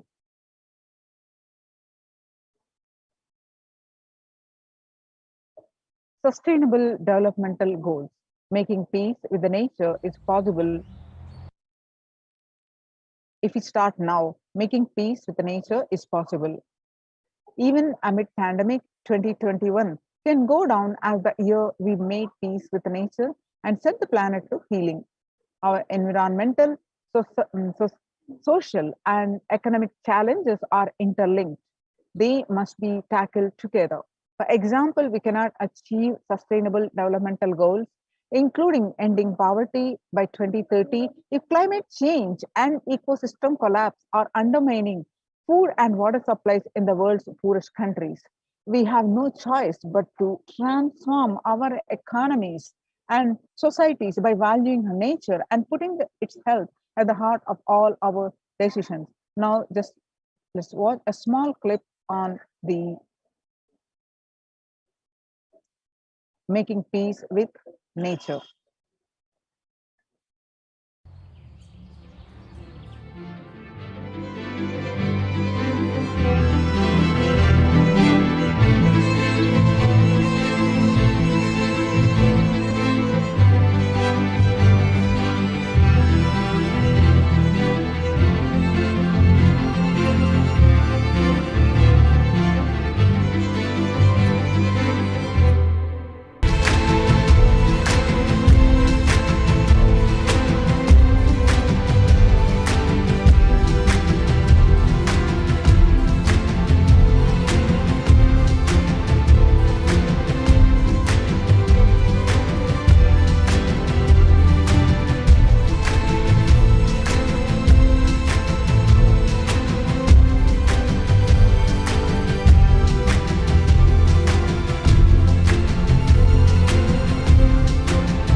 The World Health Organization Health and Peace Initiative.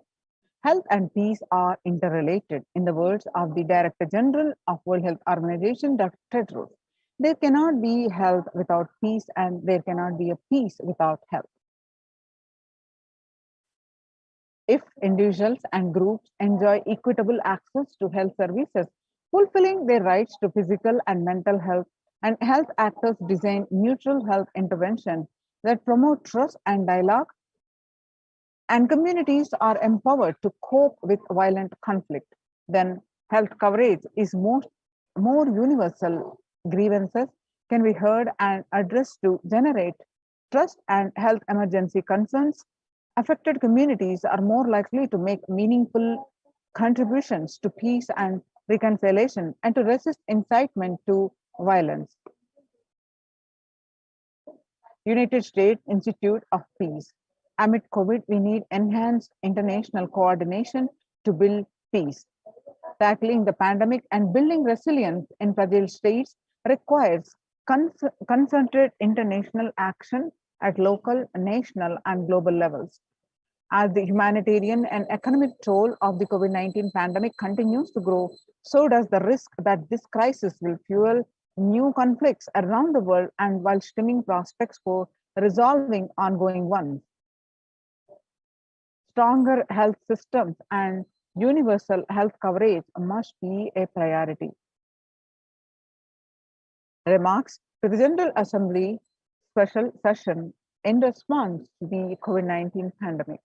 For the first time since 1945, the entire world is confronted by a common threat, regardless of nationality, ethnicity, or faith. A new social contract between people, governments, and private sector, civil society, and more can tackle the roots of inequality with fair taxation on income and wealth, universal benefits, and communities opportunities for all.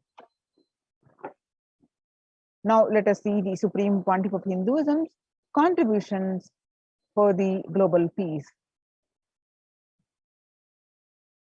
Vedic civilization beautifully describes that yastu sarvani bhutani atmani ivana pushyati sarva bhuteshu chatmanam tadona vigagupshate. Global peace is the byproduct of individual bliss. Is a verse from Isha Upanishad, verse 6. Whenever an individual goes through a spiritual bliss, he manifests a beautiful, peaceful life for him and everyone around him. If he is powerful enough, he moves the whole city and manifests peace. And he is more powerful, he moves the whole village and the whole country. If he is powerful enough, like incarnation, he moves the whole world and manifests peace for them. Individual bliss is the source of global peace in the level of Om, the microscopic level Om, or the microscopic level. Whatever level it may be, global peace is the byproduct of individual bliss and peace. So how do we achieve that individual bliss? By practicing completion, by practicing unclutching. So let's understand the Supreme Pontiff of Hinduism explaining about how to do the completion, unclutching, and achieve the individual bliss, which leads to the global peace.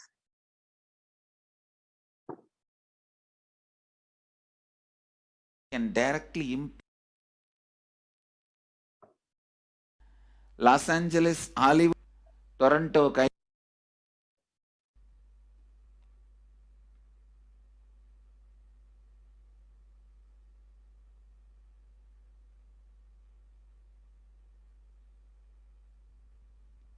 Today I wanted to expand on the science of completion.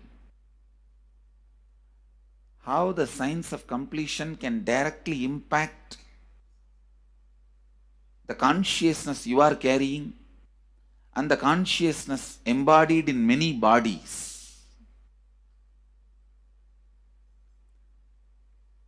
Please understand, the more deeper you go inside you, means more deeper space you go inside you, more expanded you become, more one with everything, more oneness you experience. Because the more deeper you go, the more you experience the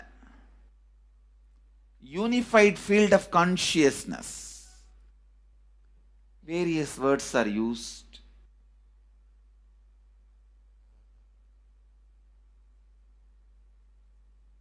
Some of the Hindu traditions uses the word Atma, Brahman. Some of the Hindu traditions use the word Nirvana. Whatever word you may use, Atman, Brahman, Nirvana, unified field of consciousness, whatever. But one thing I want to tell you, the deeper and deeper you go in your inner space, you experience the vast oneness. The more superficial you are, the more incompletions you carry with others, even with yourself. The more superficial you become, even your own right hand and left hand fights with each other. Different parts of you fights with you. Different thoughts of you fights with you. Even you fight with you, the more superficial you go, the more deeper you start traveling. First, you get integrated. The you fighting with you stops. Then, the people around you get integrated. They fighting with you stops. Completion with yourself, then completion with others, then comes completion with other things, not just living beings, even with inanimate beings. The completion starts happening. Even with the nature, completion starts happening. Please understand, the more deeper you travel, the more deeper you go, the more deeper you settle down, the more deeper you start living. Your cognition expands. Your cognition includes. Your cognition becomes more and more inclusive. More joy, more bliss, more knowledge, more enlightenment. Please understand.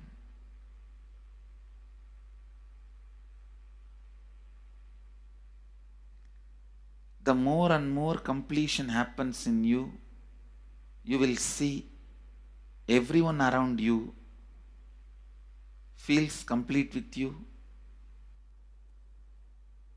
That is why I am saying, whether they have body or they are disembodied, in the deepest corners of your being, deepermost layers of your being, deepest parts of your being, you experience such powerful awareness, such joy.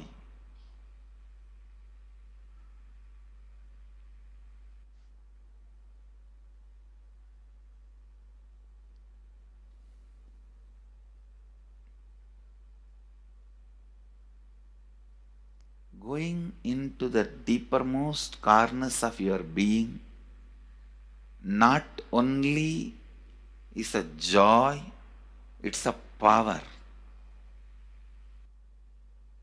Because suddenly you will see everybody around you, everything around you listens to you. It really becomes a vibrant power where the tendency to exploit is not there. Listen, that's a very important thing. Power without the tendency to exploit. Because as long as you feel the other person is separate from you, when you get the power, it will always be used for exploiting. Because the other person is separate from you, then naturally what you will feel? Let me suck all the possible energy, intelligence, time, talent, treasure. But when you feel the other person is your own extension, you will see, you will be showering so much, enriching so much. The power you have will not be exploiting, it will be enriching. I tell you, even if death comes at this moment, I can tell you very clearly, I can face the death directly and tell the death, I have enriched every human being more than what I received from anybody. I have given to every human being whom I met in my life more than what I received from them. My accounts is clear. I am ready. Come on, let's go. My accounts is clear. I don't have debt. No credit card money to be paid, loans to be paid, no debit card, no credit card. My accounts is clear. Understand, when you feel everyone is your extension, the power given to you, the power you gain, see, any living is power. Powerful way. Even in that, you will become powerful. So any lifestyle you choose, you will get power in that field. Whether it is exploiting or enriching, murdering or raping or go on serving. Whatever lifestyle you choose, living is power. When you go into the deepermost core of your being and start living based on completion, I tell you,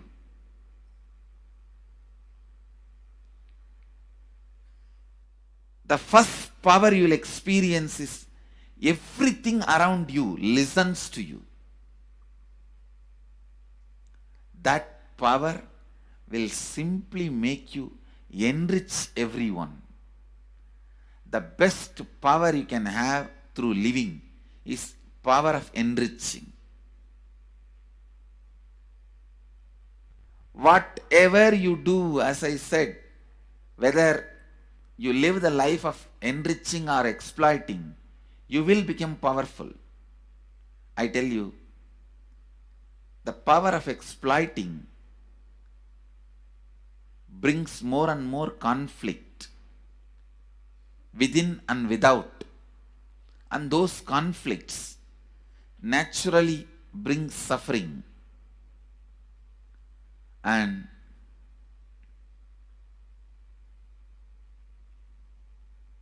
the power of enriching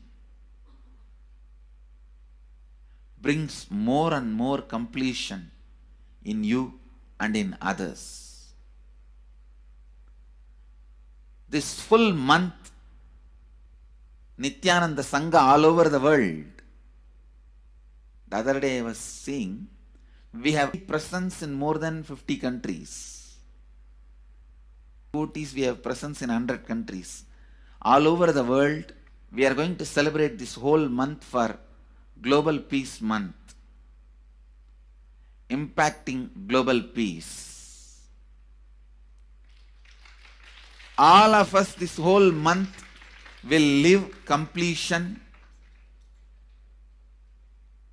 and do samskara dahana kriya, means burning the patterns which separates us from others, burning the patterns which are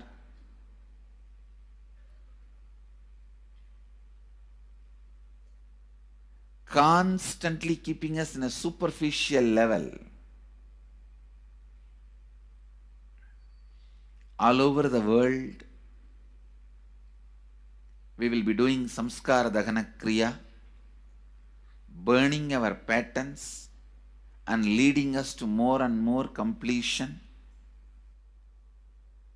And we also have special 3 Nitya Dhyana Yoga program teaching people science of completion and facilitating Samskara Dahana Kriya. This month, 20th, 21st and 22nd,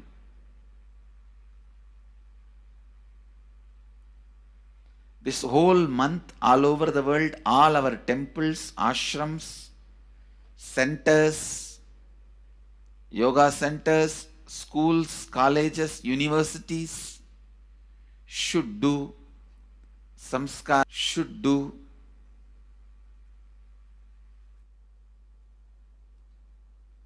the practice of burning all the incompletions and patterns which leads to conflicts, bringing more and more peace inside us and outside us, spreading peace. This whole month, let's impact global peace. Let us really contribute to the global peace, not just talking about it. Let's do it. Let's do it. Not just talking about it. Let's do it.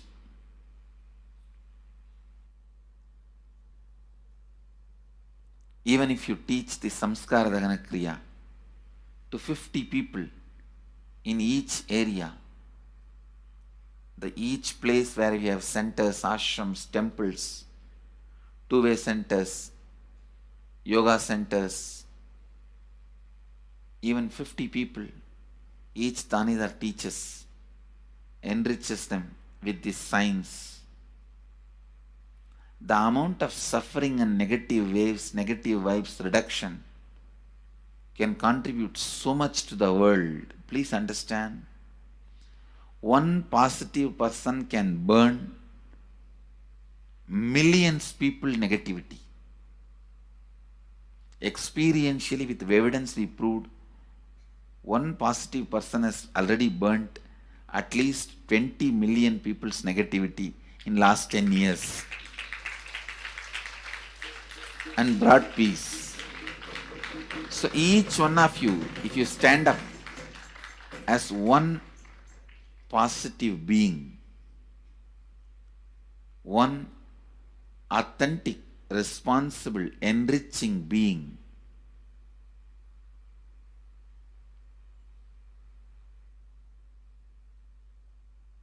I tell you,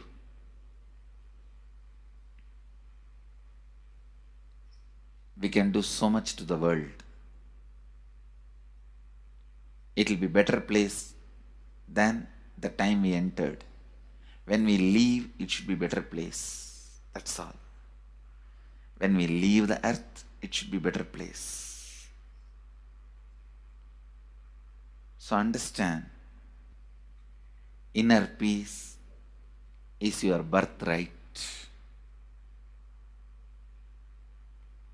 Go to the depths of your being. Bring more and more completion into you. Completion with others. And start living Advaita. Today in the Inner Awakening session, it's all about completion with others. So last 6 days, literally, you worked so much, one by one by one by one by one, layer by layer by layer by layer.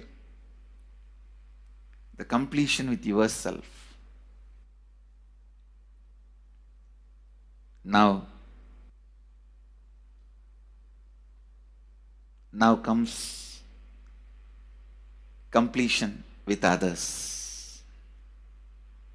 Today, we are starting the science of completion with others.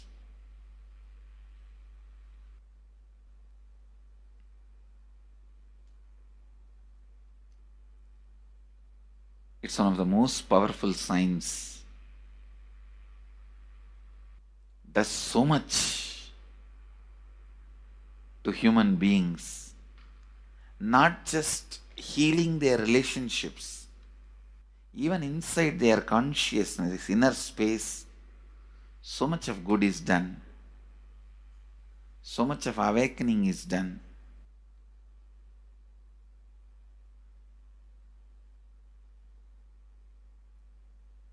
See, when you have completed with others, the kind of strength you feel is the power of Advaita, strength of Advaita. Today the inner awakening sessions are all about completion with others. We have long session today working on completing with others. So with this, because today we have a long session with inner awakening, we are also lagging behind the syllabus. Actually, it is a good news, it's not a bad news, because participants are so sincere. They are going through the whole process so intensely, sincerely. Because of that, we are little delayed, but today I am going to catch up. Today I am going to spend more time and catch up with them, with the syllabus. So,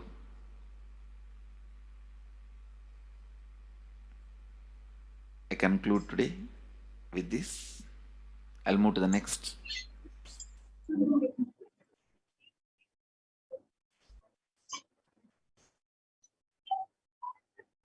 Now let us listen from the Supreme Pontiff of Hinduism that the self-transformation is the secret to achieve global peace.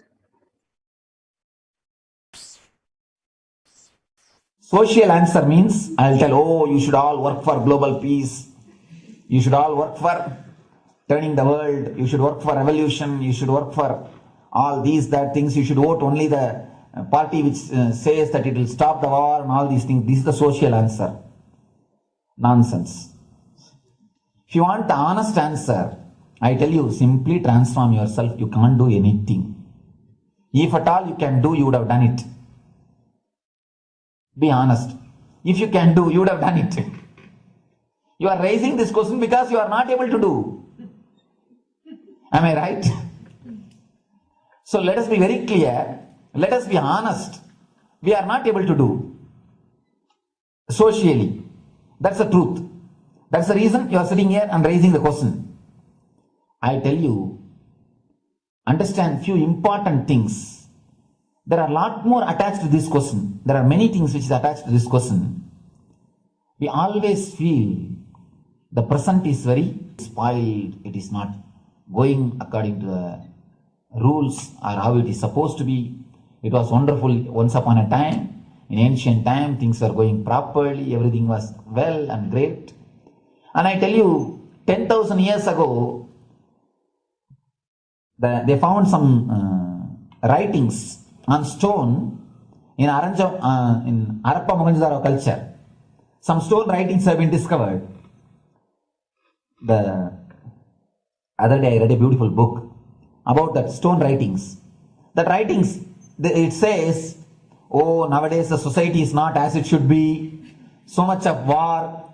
There is no peace. In the early times, there was so much of peace. Society was really great. Things were as it should be. And it almost looks like a today newspaper editorial. 10,000 years ago, the same thing carved on a stone. Then understand, there was no such time as only good prevailed. It is just a fantasy. Hinduism, they call it Satya Yuga, the age of truth. There was a time only truth prevailed. And every religion, Christianity, they say the Garden of Adam and Eve. There was a time everything was wonderful. Every religion has got the fantasy. The past was great. There was golden past.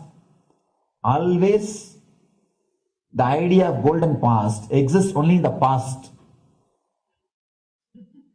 The more you go back, again you say the past was great.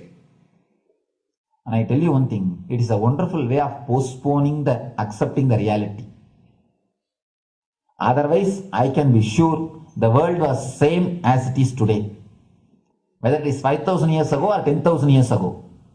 Maybe one thing, there was no CNN channel that time. So the news did not reach you so quickly. That's all.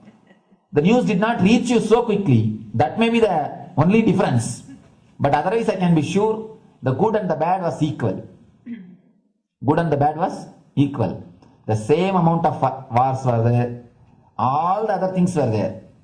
If you read the Puranas, the mythological stories of India, you see enough of things. Enough of dirty things. I think sometimes I find a little more. And if you read completely the Puranas or the Hindu scriptures, there are a lot of things much worse than modern day. The criminal activities or bad things or negative things, whatever you say, all this stuff. And never think only present day is corrupted or violent. In the ancient days also, all these things were there. Only one thing was not there, CNN news or the internet. So the news did not reach you.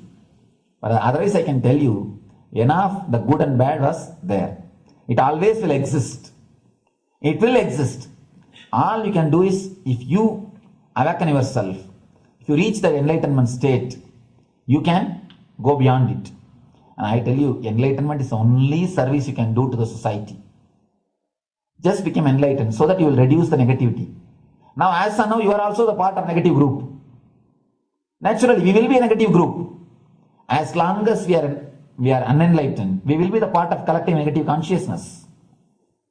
So if you become enlightened, at least you will reduce your weight.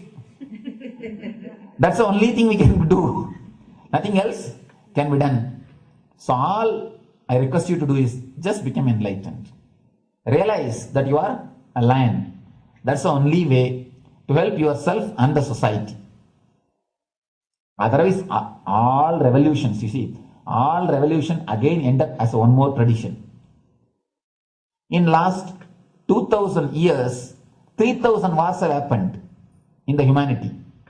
3000 wars. Human beings have not done anything except doing wars, except fighting. Everybody claims he wants to do revolution. He wants to spread peace. You see, every country claims their army is a defensive army. Then who is offending? Tell me, every country says defensive army. Then who is offending? These are all just, games. The idea of peace is a pure game.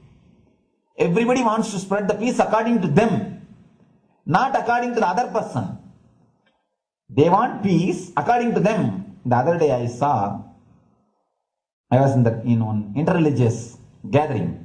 One guy is preaching, let all of you convert to my religion so that we will not have fight. He wants peace the way in which he wanted, not the way in which. And there's a beautiful saying, the sword of Muhammad, it is written, peace alone should survive, something like that. He has written some statement about the peace on the sword. We all take sword to spread the peace. So no revolution is going to help, because in the last 2000 years, 3000 revolutions have happened, but still world is same, I think much worse. So no revolution is going to help, only individual evolution is going to help. So be very clear. Instead of working in the outer world, start working in the inner world. That will help you and society some way.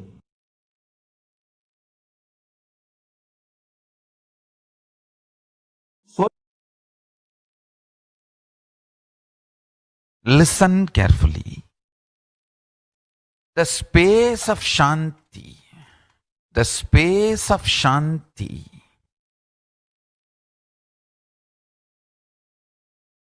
is where Kailasa grows.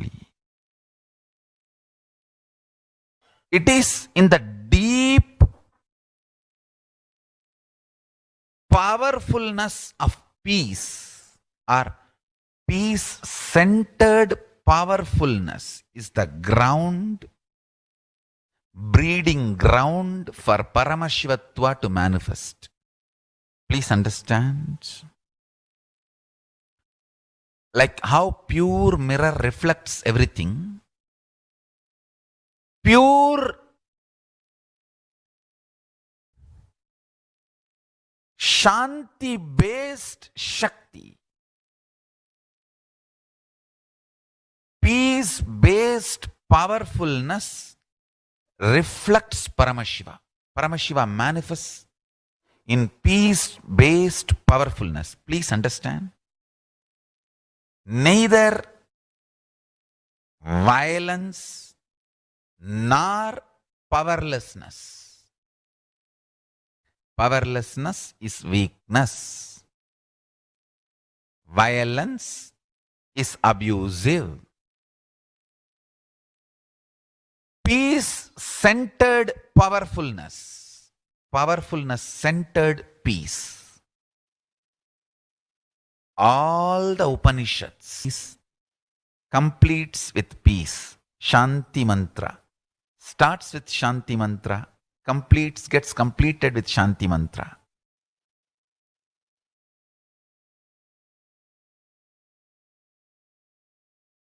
Peace-based powerfulness is a fundamental requirement for Paramashivatva to manifest. That is why people who don't want us to manifest Paramashivatva or power manifestation do not want to allow the peace in our life, or do not want peace in our campus. Understand? But only if you are peaceful, which cannot be shaken even by the demons and devils and rakshasas, we can be in eternal peace. So, remember this very clearly.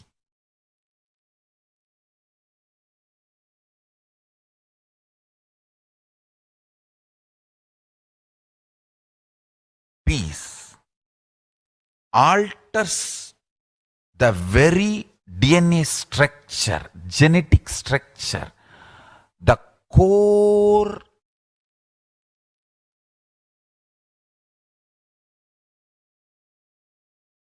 Anu Mahat structure. Understand? Anoraniyan Mahato Mahiyan. The consciousness in you is atom inside the atom, Mahat, more than Mahat. That Anoraniyan Mahato Mahiyan. That consciousness starts growing in you with more and more peace-based powerfulness developing in you. Nothing can be compared to unclutching. Spend more and more time, energy in unclutching. It will never be wasted. Time spent on unclutching is the most productive time for you in your life, because unclutching completely makes you altogether a different material. Understand?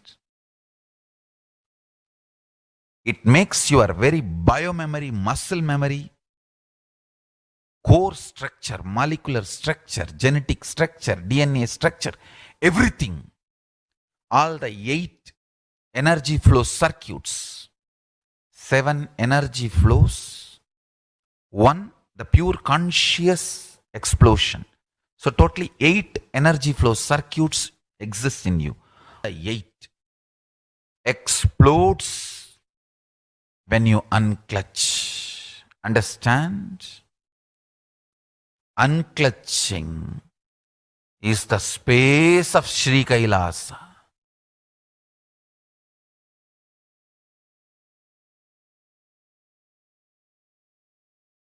Listen carefully. Listen carefully.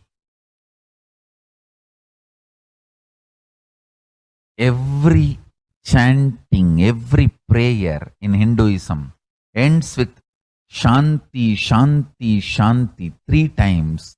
Means peace, peace, peace. Hinduism is the real religion. Loving peace, living peace. Individual level, social level, global level. Understand? Hinduism lasts all its 56 nations, 200 states, 10,000 kingdoms, samsthanas, is not a loss to Hinduism, it is a loss to planet Earth, human beings.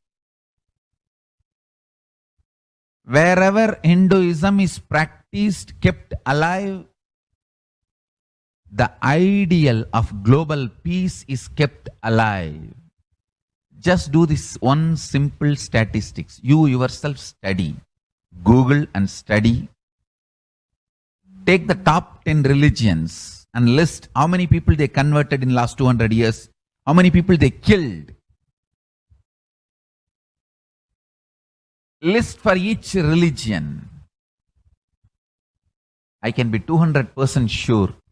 You yourself will realize Hinduism is the most peace-loving and peace-living religion, neither conversion nor terrorism. Neither conversion nor terrorism. Being the supreme pontiff of the most peace-loving, peace-living religion, I give you all my blessings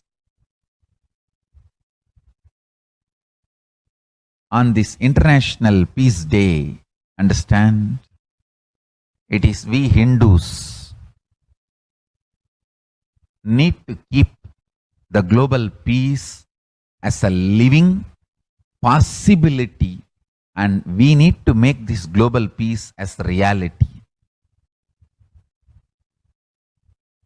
Just talking about global peace will not work. Working for global peace only is the responsibility of the real living Hindu. Anyone who wants to claim themselves as a Hindu or practicing Hindu should work for global peace. Global peace is our responsibility.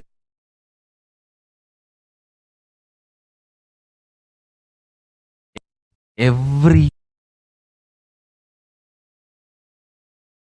Hindus have the responsibility to bring global peace. So you can also throw a challenge. See, if you are making a Hindu micronation, you can throw this challenge to each one, your friends, family, 10 people. Let them participate in the challenge and then let them send a challenge to others. So I welcome all the living and practicing Hindus to become founding fathers of Kailasa micronation in your countries. You can also make a challenge, like how they made ice bucket challenge and all that. We can make a challenge. You form Hindu micronation and claim, I am the founding father of the Hindu micronation Kailasa. Your family, friends for a challenge, 11 people. You form and you challenge 11 people and they also form and they spread. So let us start spreading. This project is my message on this International Day of Peace. Let us start working for global peace instead of just talking. The work we do will talk for us. The talk we do will not work for us. This is the message. The work we do will talk for us. The talk we do will not work for us.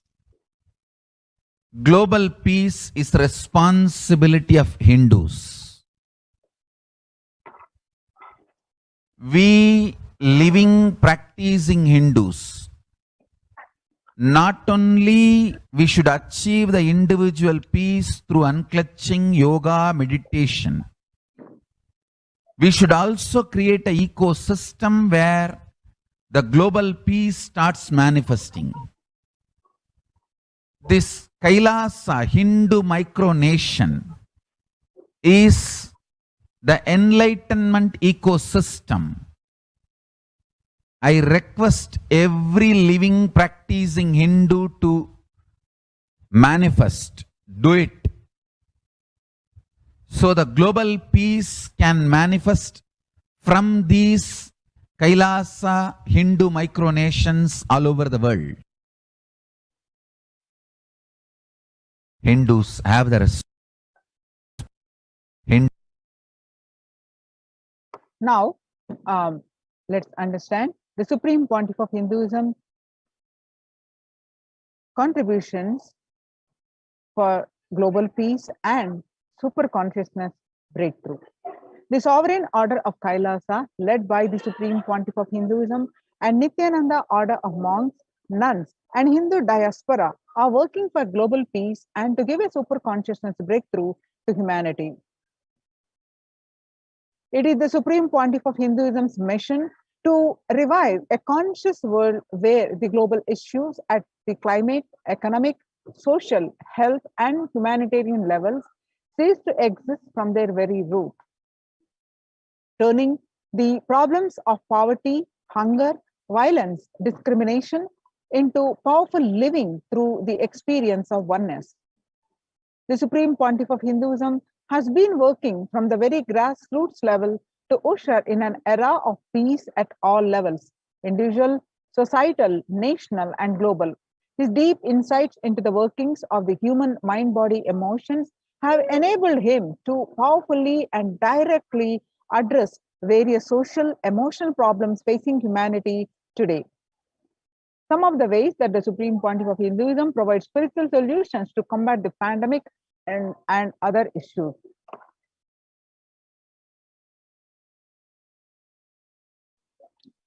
Through the Paramashivoham program, the bringing super consciousness breakthrough to the whole humanity. Online program, it's a bi-weekly as per the Vedic calendar. Every new moon and full moon, a new batch starts, and it's approximately 15-day program and give you get a conscious breakthrough, and it's available online and free. Anybody can attend. Register now through the link paramashivoham.org/join. paramashivoham.org/join. And next batch starts at November 4th. And Paramashivoham, you can get experience just attending one day. Each day is a single day course also. You can attend one single day and experience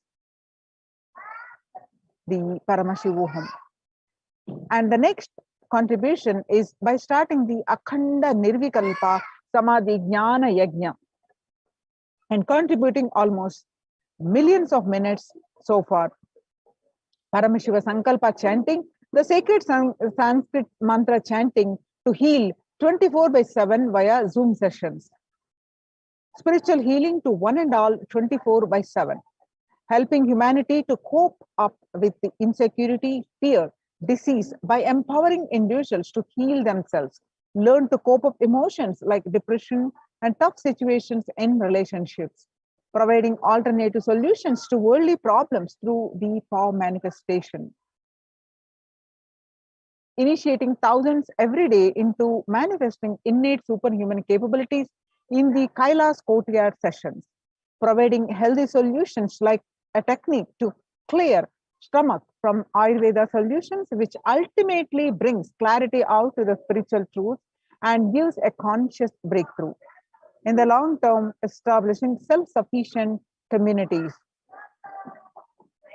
continuing and intensifying the service of Annadan, the free food in Nithyananda Annalayas around the world, including many other adhinams, paving way with the new world order, starting the agriculture-based communities in Adi Kailas and several other locations.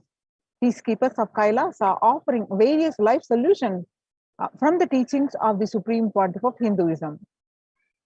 Hinduism prescribes various methods for global healing. One such is Maheshwara Puja, nullifying the collective negativity simply through the presence of the avatar and his order of monks, offering Maheshwara Puja to the natural calamities victims. Bhava Samadhi Darshan to raise the individual consciousness breakthrough. Devi Parashakti Akashic readings for the pandemic. Solutions. The Supreme Pontiff of Hinduism spiritual solutions for COVID-19. Society was created with the delusional ideas of too many human beings, blind spots, and decisions made from those blind spots. If the visionary of a civilization or country or nation has blind spots, when he develops the vision for it, the whole civilization suffers those blind spots forever. Now it's a time that nature, Prakriti, resets itself. The isolation, which is seemingly endless with an unknown future, which is compelling humanity to make 100% lifestyle change, is something to be deeply dwelt upon. All problems need to be addressed only with the spiritual solutions and powerful cognitions. To stop people having mental breakdown, pandemic fatigue, collapse, depression, destruction, and also give them the super consciousness breakthrough and revive the enlightened civilization, the Supreme Pontiff of Hinduism continuously gives spiritual solutions and powerful cognitions. Some of the spiritual solutions and powerful cognitions are unclutching, practicing completion, practicing oneness, practicing ajapa japa of Mahavakya, Om Nithyananda Paramashivoham, consciously building deep feeling connection, yoga, puja, vegetarian diet, and nirahara samyama.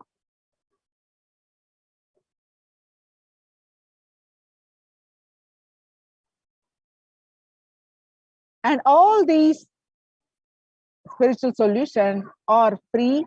All the programs healing are free and open for all. And now let us take a few minutes to share with as many people as possible. Let us save the world and let us give them the experience of unclutching, Nirvikalpa Samadhi initiating and save people from pandemic fatigue, epidemic fatigue, destruction and delusion. To help people to have a super consciousness breakthrough and sail through this pralaya. People from 50 countries continuously radiate the space of Paramashiva by practicing this unclutching meditation 24/7 a day, 7 days a week, started from 13th May Indian Standard Time. At any given point of time, there are 4 to 8 zones actively unclutching around the world. Join this movement at http://kailasa.tv/minutes 4 peace.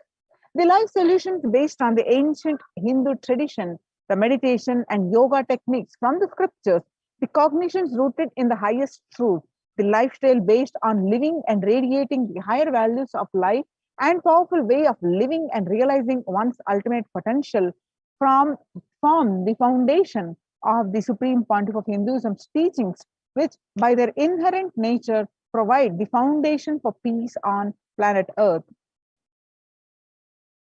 The life solutions based on the ancient Hindu tradition, the meditation and yoga techniques from the scriptures, the cognitions rooted in the highest truth, the lifestyle based on living and radiating the higher values of life and powerful way of living and realizing one's ultimate potential form the foundation of the Supreme Pontiff of Hinduism's teachings, which by their inherent nature provide the foundation of the peace on planet Earth.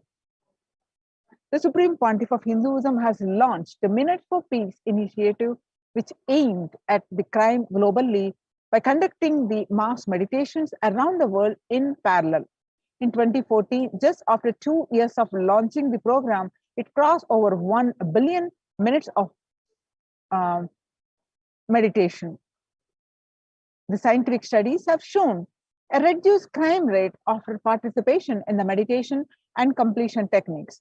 In 1976, it was found that when 1% of community practiced meditation and pujas, the crime rate was reduced by 16% on an average. The current tally on the Minutes for Peace website is more than 4.3 billion cumulative minutes of meditation logged, including all the events, programs, festivals, where people have gathered in large numbers and participated in meditations and rituals. The total count comes out to be a staggering 409 billion minutes for peace so far. About 5,000 devotees gathered and participated in a 48-day meditation program called Shuddhatvaitam. The Supreme Pontiff of Hinduism has hosted Kumbh Mela, United States in 7. Nithyananda Sangha is entrusted as the only organization to host Kumbh Mela outside India by the Akhila Bharatiya Akhada Parishad.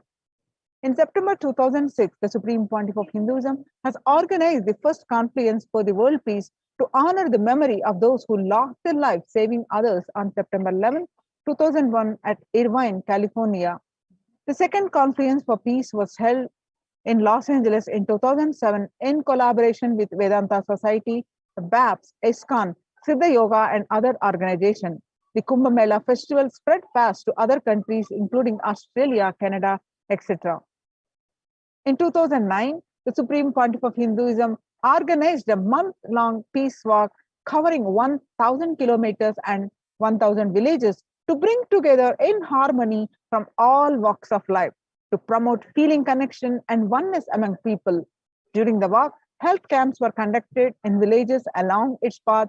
The Supreme Pontiff of Hinduism has conducted the large-scale collective meditations on September 20th, International Peace Day, to raise the collective consciousness. One of the greatest contributions that the Supreme Pontiff of Hinduism is doing is initiating thousands into sannyas. Sannyas is our social responsibility. Let us save Hinduism and humanity. The Supreme Pontiff of Hinduism has revitalized the monastic tradition of sannyas by initiating hundreds of people into Nithyananda monastic order. The all-renouncing monks contribute the best things for human civilization, living their life with the cognition that life is for others. These monks and nuns act as the harbingers of peace and empowerment for human society distraught with violence, depression, and other forms of life negativity. Supreme Pontiff of Hinduism has revived the ancient practice of embarking on pilgrimages, that is spiritual journeys, taking spiritual aspirants to high energy sacred spots such as the Himalayas, Kailas, Varanasi, and Angkor Wat, and various powerful temples of India. Even though prevalent in India, this practice is rapidly losing its original context, turning into a recreational family vacation. Reviving the original spiritual context, the Supreme Pontiff of Hinduism has made it possible for modern day human beings to benefit from the spiritual energy that is present at these centers and accelerate their journey of spiritual evolution. Hence, ensuring individual and collective peace as a natural consequence. Food systems hold key to ending the world hunger.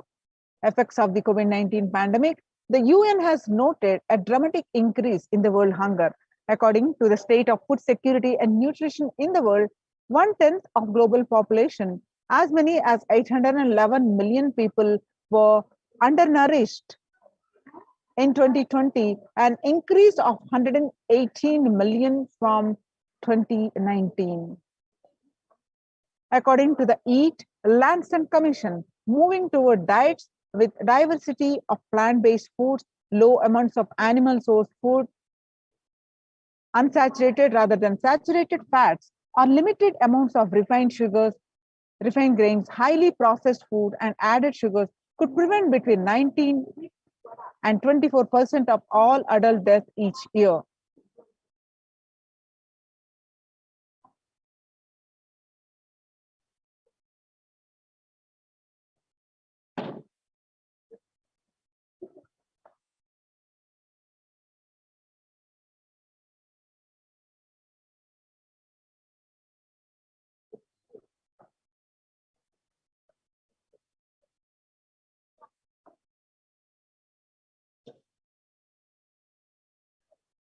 Under the Red Om, that is No Hunger Project, through the Annalaya, the food donation centers, the de facto spiritual embassies of Kailasa worldwide, under the guidance of the Supreme Pontiff of Hinduism, has served over 2 million organic sattvic vegetarian meals so far, giving free food to all the citizens in the sea of Kailasa, deriving the difference from Vedas and Agamas.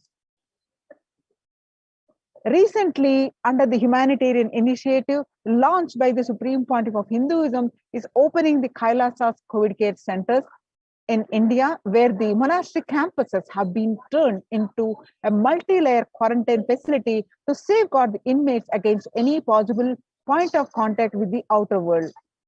The Supreme Pontiff of Hinduism has opened this service free to all people, regardless of their age, gender, caste, creed, ethnicity, color, or socio-economic status.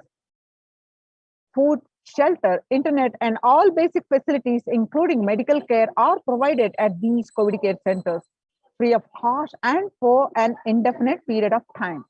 The outcome has been a splendid zero infection rate so far among the participants, a feat not achieved anywhere else in the world, let alone in India. This response model of handling the COVID-19 pandemic at a community level, along with the guidelines and recommendations for government, has been recognized and accepted by the United Nations as well.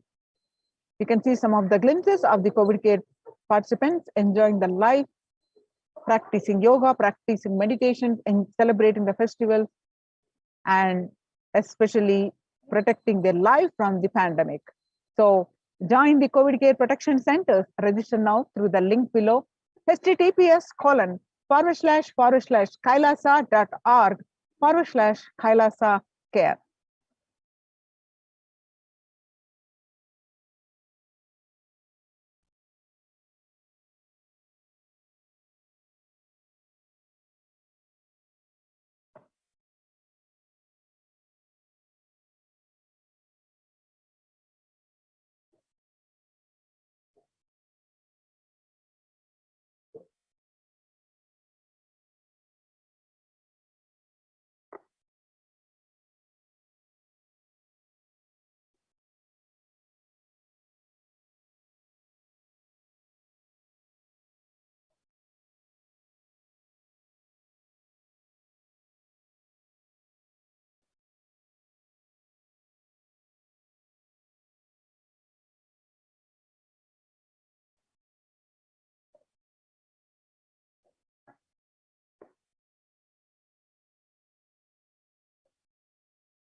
Now I have some exciting news to share.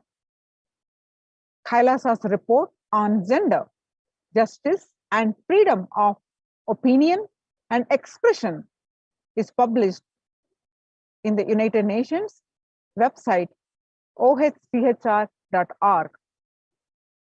A series of articles have been published before, and this is another article published.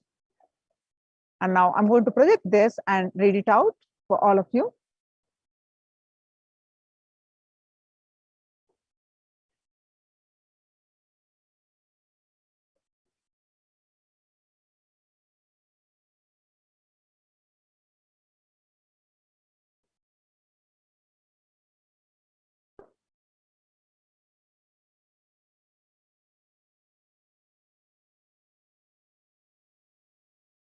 Report on gender justice and freedom of opinion and expression, published on 30th of July 2021. Special reporters on the promotion and protection of freedom of and expression. This report is the first report in the 27 years history of the mandate to be devoted exclusively to the challenges that women face in exercising their freedom of opinion and expression. Recalling that the Human Rights Council adopted Resolution 23/2 adopted in June 2013, in which it is called on the mandate to report on the role of freedom of opinion and expression in empowering women. The special reporter on freedom of opinion and expression analysis the challenges that women face offline and online adopting to gender lens. She finds that despite the impressive gains made by women of gender equality and the right to freedom of opinion and expression, and underlines the vital importance of their inclusive realization for the achievement of peace, democracy, and sustainable development. The special reporter makes specific recommendations to stress the international community and companies to create enabling environment and safe digital space for women's equal enjoyment of freedom of opinion and expression.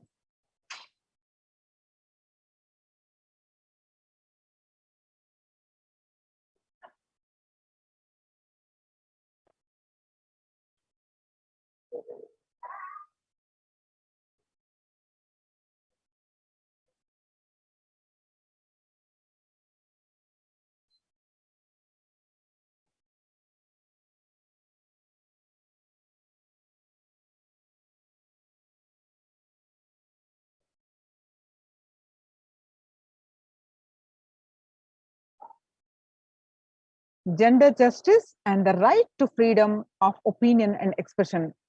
A report by the Adi Shaivat Minority Tradition ASMT Hindu community.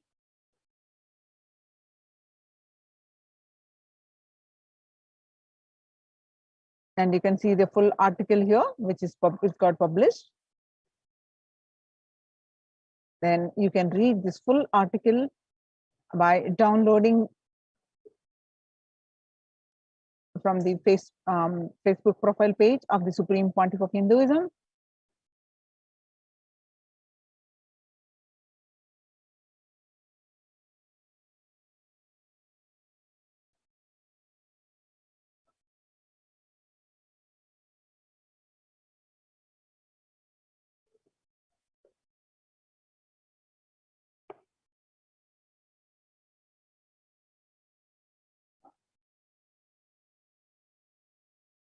With this, we're going to move on to the next part of our segment. After a very short break.